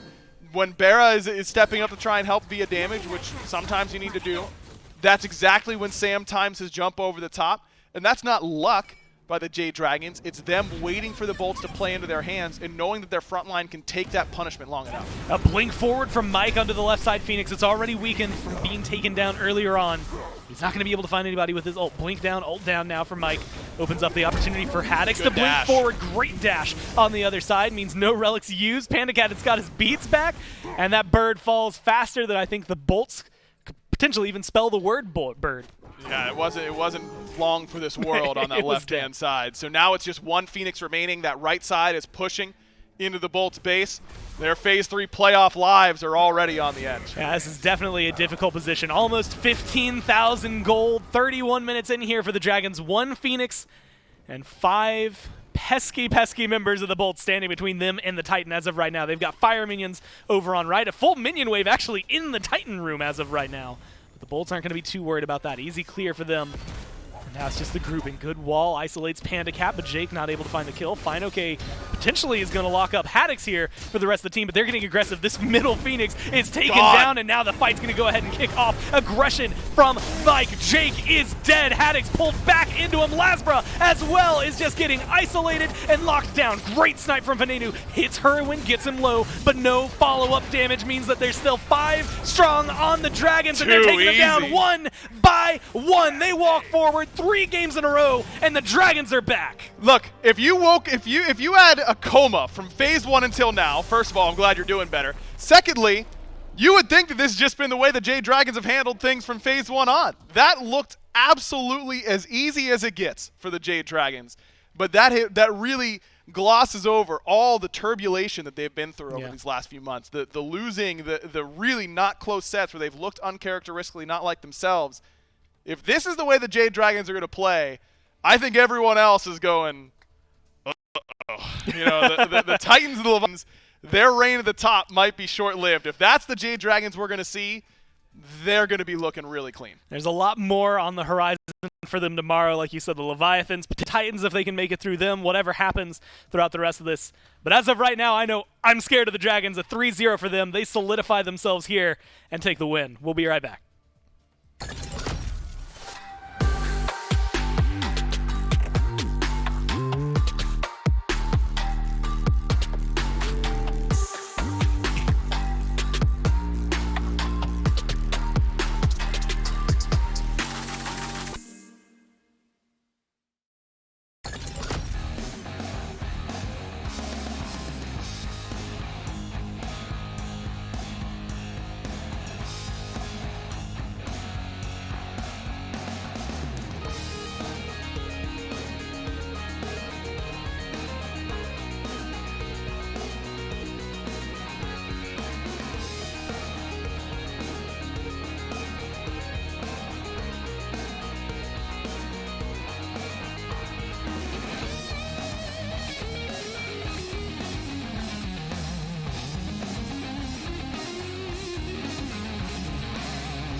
terrifying Jade Dragons team that the Leviathans have to go up against tomorrow. The Jade Dragons, in 3 quick games, will take out the Olympus Bolts from the Phase 3 playoffs. We will see the Bolts again. That'll be in the placement rounds going into the World Championships in a few weeks' time. But we also have more stuff between this event and that event. We have the Finchmas charity event coming up later on here this year, December 11th. A whole lot of fun to be had there on that day, raising money for a fantastic cause in memory of a fantastic guy. Lots of personalities will be coming into town as well, so make sure to tune into that one. December 11th, the Finchmas charity event kicks off. The Jade Dragons, though, the big storyline after Game 1 and Game 2 and Game 3, and that's it in this set, only those 3, is that the Jade Dragons, if they might be back. I'd say just yes, blanket statement, yes, man. Look, the amount of prep work, the execution on field was all there here today, but I want to give credit to the Olympus Bolts because I've been harshing on them in games 1 and 2. Game 3, I think the Olympus Bolts just get unlucky. Like, it's a Gold Fury steal that changes the game completely, and then from there, the Jade Dragons flounder a little bit, but still kind of maintain control. Yeah, maybe this is the Gold Fury steal you get a good look at. It's Hurry Win. It actually takes it away. I believe Ven tried to set up the 1-4 combo, and between the first and the ultimate, it just gets taken. Yeah, before the Searing ult gets, Pain yeah, that's tough. right at the end there. Unfortunate timing. But that flips this game around. We're so close going into that Gold Fury. And then the Fenrir, which we figured Myth would have a good time in the early game, ended up picking things back up here for Sanford Soccer later on into this game. Himself and Mike and Final K as well in that Milan. The front line for the Dragons really felt consistent and effective in buying space for the carries. I mean, Agro highlighted it so well, man. Sanford Soccer is allowed to play Fenrir not only into Ra, but also Shibalanke, 2 insane counter matchups for him. Mike's space creation this game was ridiculous. I think I was sitting back there with Ro, and Ro goes, man, Mike, he just walks up to the team fight, he blinks in, he presses 4, and it bodies us. It just bodies us. And he was right. I mean, he was taking every single set of beads, and once those beads were down, you better believe Final K was there simply doing Mulan things, and now in 8.11, Mulan things are pretty good, especially with this new Sundering Axe style of play. Look, it's hard to argue against what the Jade Dragons have been bringing because we haven't seen it faulted just yet. I do want to say in that final highlight, I saw Ven's Book of the Dead proc, and it was like his whole 75% of his health bar, something wild like that. Final K on the Mulan yet again here, 26,000 damage. But this time, great damage numbers from both Hurrywind and Panda Cat as well. So we saw the Mulan performance kind of take things over in Game 2. In Game 3, Myth felt like a more holistic team performance. This Jade Dragons team now starting to roll with some momentum. They've got a great matchup against the Leviathans tomorrow. It's about keeping that pace. And we saw 3, I would argue, nearly distinct drafts from the Jade Dragons. Just so hard to lock down exactly what it is that they're bringing. I mean, it comes down to prep, man. I mean, my man Kabam had 3 sheets of drafts. Of course you're going to get something you want. Myth is he's gushing over Kabam here over the last couple of drafts. For good reason, the coach had this team prepared plenty. But it was Mulan and back-to-back games for Final K, both of them working out. And Final K will be standing by with Gormizer for the post-game interview. That's right. I got the solo laner here. Final K, I'm going to actually just piggyback right off of that one. You played Mulan 2 games in a row. What are your thoughts on it right now? I think she's pretty good. I think with the changes to the Warrior's Axe, where it has physical power on it now, it's more of a Warrior meta, I think. And I obviously like that a lot. And I think that Mulan's one of the better warriors, good lane bully and stuff. And, you know, classic dragons, we got to play with pressure, so we're playing with pressure. Doing exactly what you are supposed to do here, right? And that's kind of been the conversation, right? This is a big weekend for you because things have been a little rough. I want to know, like, going into today, were you expecting the same amount of victory, at least maybe not even that fast, but some victory? Or were you thinking that there was going to be some turmoil? I expected a little bit more pushback. I think maybe the Bolts are a little bit behind in the meta, and I obviously think they're a really good team, and I think a Warrior meta also suits Haddix really well. I think he's a very, very good Warrior player, so I was a little bit surprised by how fast we won, but we're really confident, and you know, going into today, I had a chip on my shoulder because I don't know if you guys watch this Irish streamer. There's an Irish streamer who streams Smite, and he makes these tier lists, and yeah, I didn't do too great on it, so I wanted to come. You're just fluffing the numbers for yourself, right? Getting the team back and ready. Well, you guys look great. 3 games, that's all you needed to be able to do it. Congratulations on your win. I know you got some work to do for tomorrow, but for now you can revel in it. We're going to go back to the desk to close this one out. Yeah, Final K can go back, kick up the feet, watch our next matchup here today. Yeah, those tier lists, man, they'll get you. They'll get you riled up and in the right spot. But Miff, look, this is now a Jade Dragons team that should be carrying confidence forward. Because remember, in our Caster Thoughts video, there was a lot of, if stuff starts to not go their way, how do they bounce back? And I have to imagine in setups, in matchups later on this weekend, they're going to face some pushback. But starting off the weekend in this way, it's got to be nothing but a good thing for the Jade Dragons. They can now build some confidence. They can move forward from today, feeling like they can win the entire tournament. But they've got a significant wall ahead of them, Dave, right? I mean, they got to line up against the Atlantis Leviathans next. They earned that right by 3-0ing the Olympus Bolts. Sure, they've got momentum, but it's scary. That's right. The Camelot Kings versus the Solar Scarabs. That'll be our next matchup here today. And that one becomes sneaky, I think, very important and also very good. This Solar Scarabs team, not one to be pushovers in many of their sets. They've taken most of the teams in the league to the absolute limit in the sets that they have played. Oh, excuse me. And so watching the Solar Scarabs versus the Camelot Kings in our second matchup of the day will be exciting. No, Miff, I think I set you up improperly. I was saying the Leviathans versus the Dragons all day, but Titans versus Dragons, that one still very exciting nonetheless to start off our day tomorrow in our first semifinal. Remember, the winners of those semifinals, all you got to do to make it to the SMITE World Championship without going through that play-in bracket is making it to the finals here in the Phase 3 playoffs. Quick thoughts. I know you're casting this next one here, Miff. You got Solar Scarabs up against the Camelot Kings. First set of the day, very quick. Lengthwise, you think this one could be a little bit more contested? I'm predicting 4. I don't think it goes 5, but I definitely think it goes at least 4. The Solar Scarabs in a best of 5 are almost contractually obligated to just dominate at least one game. Right, they have to. At least one game. Remember, the Camelot Kings, they're all here now. Big Man Tings, Genetics, the entire squad live in studio up against the Solar Scarabs. This is a big one. The second set of the day in the Phase 3 playoffs right after this.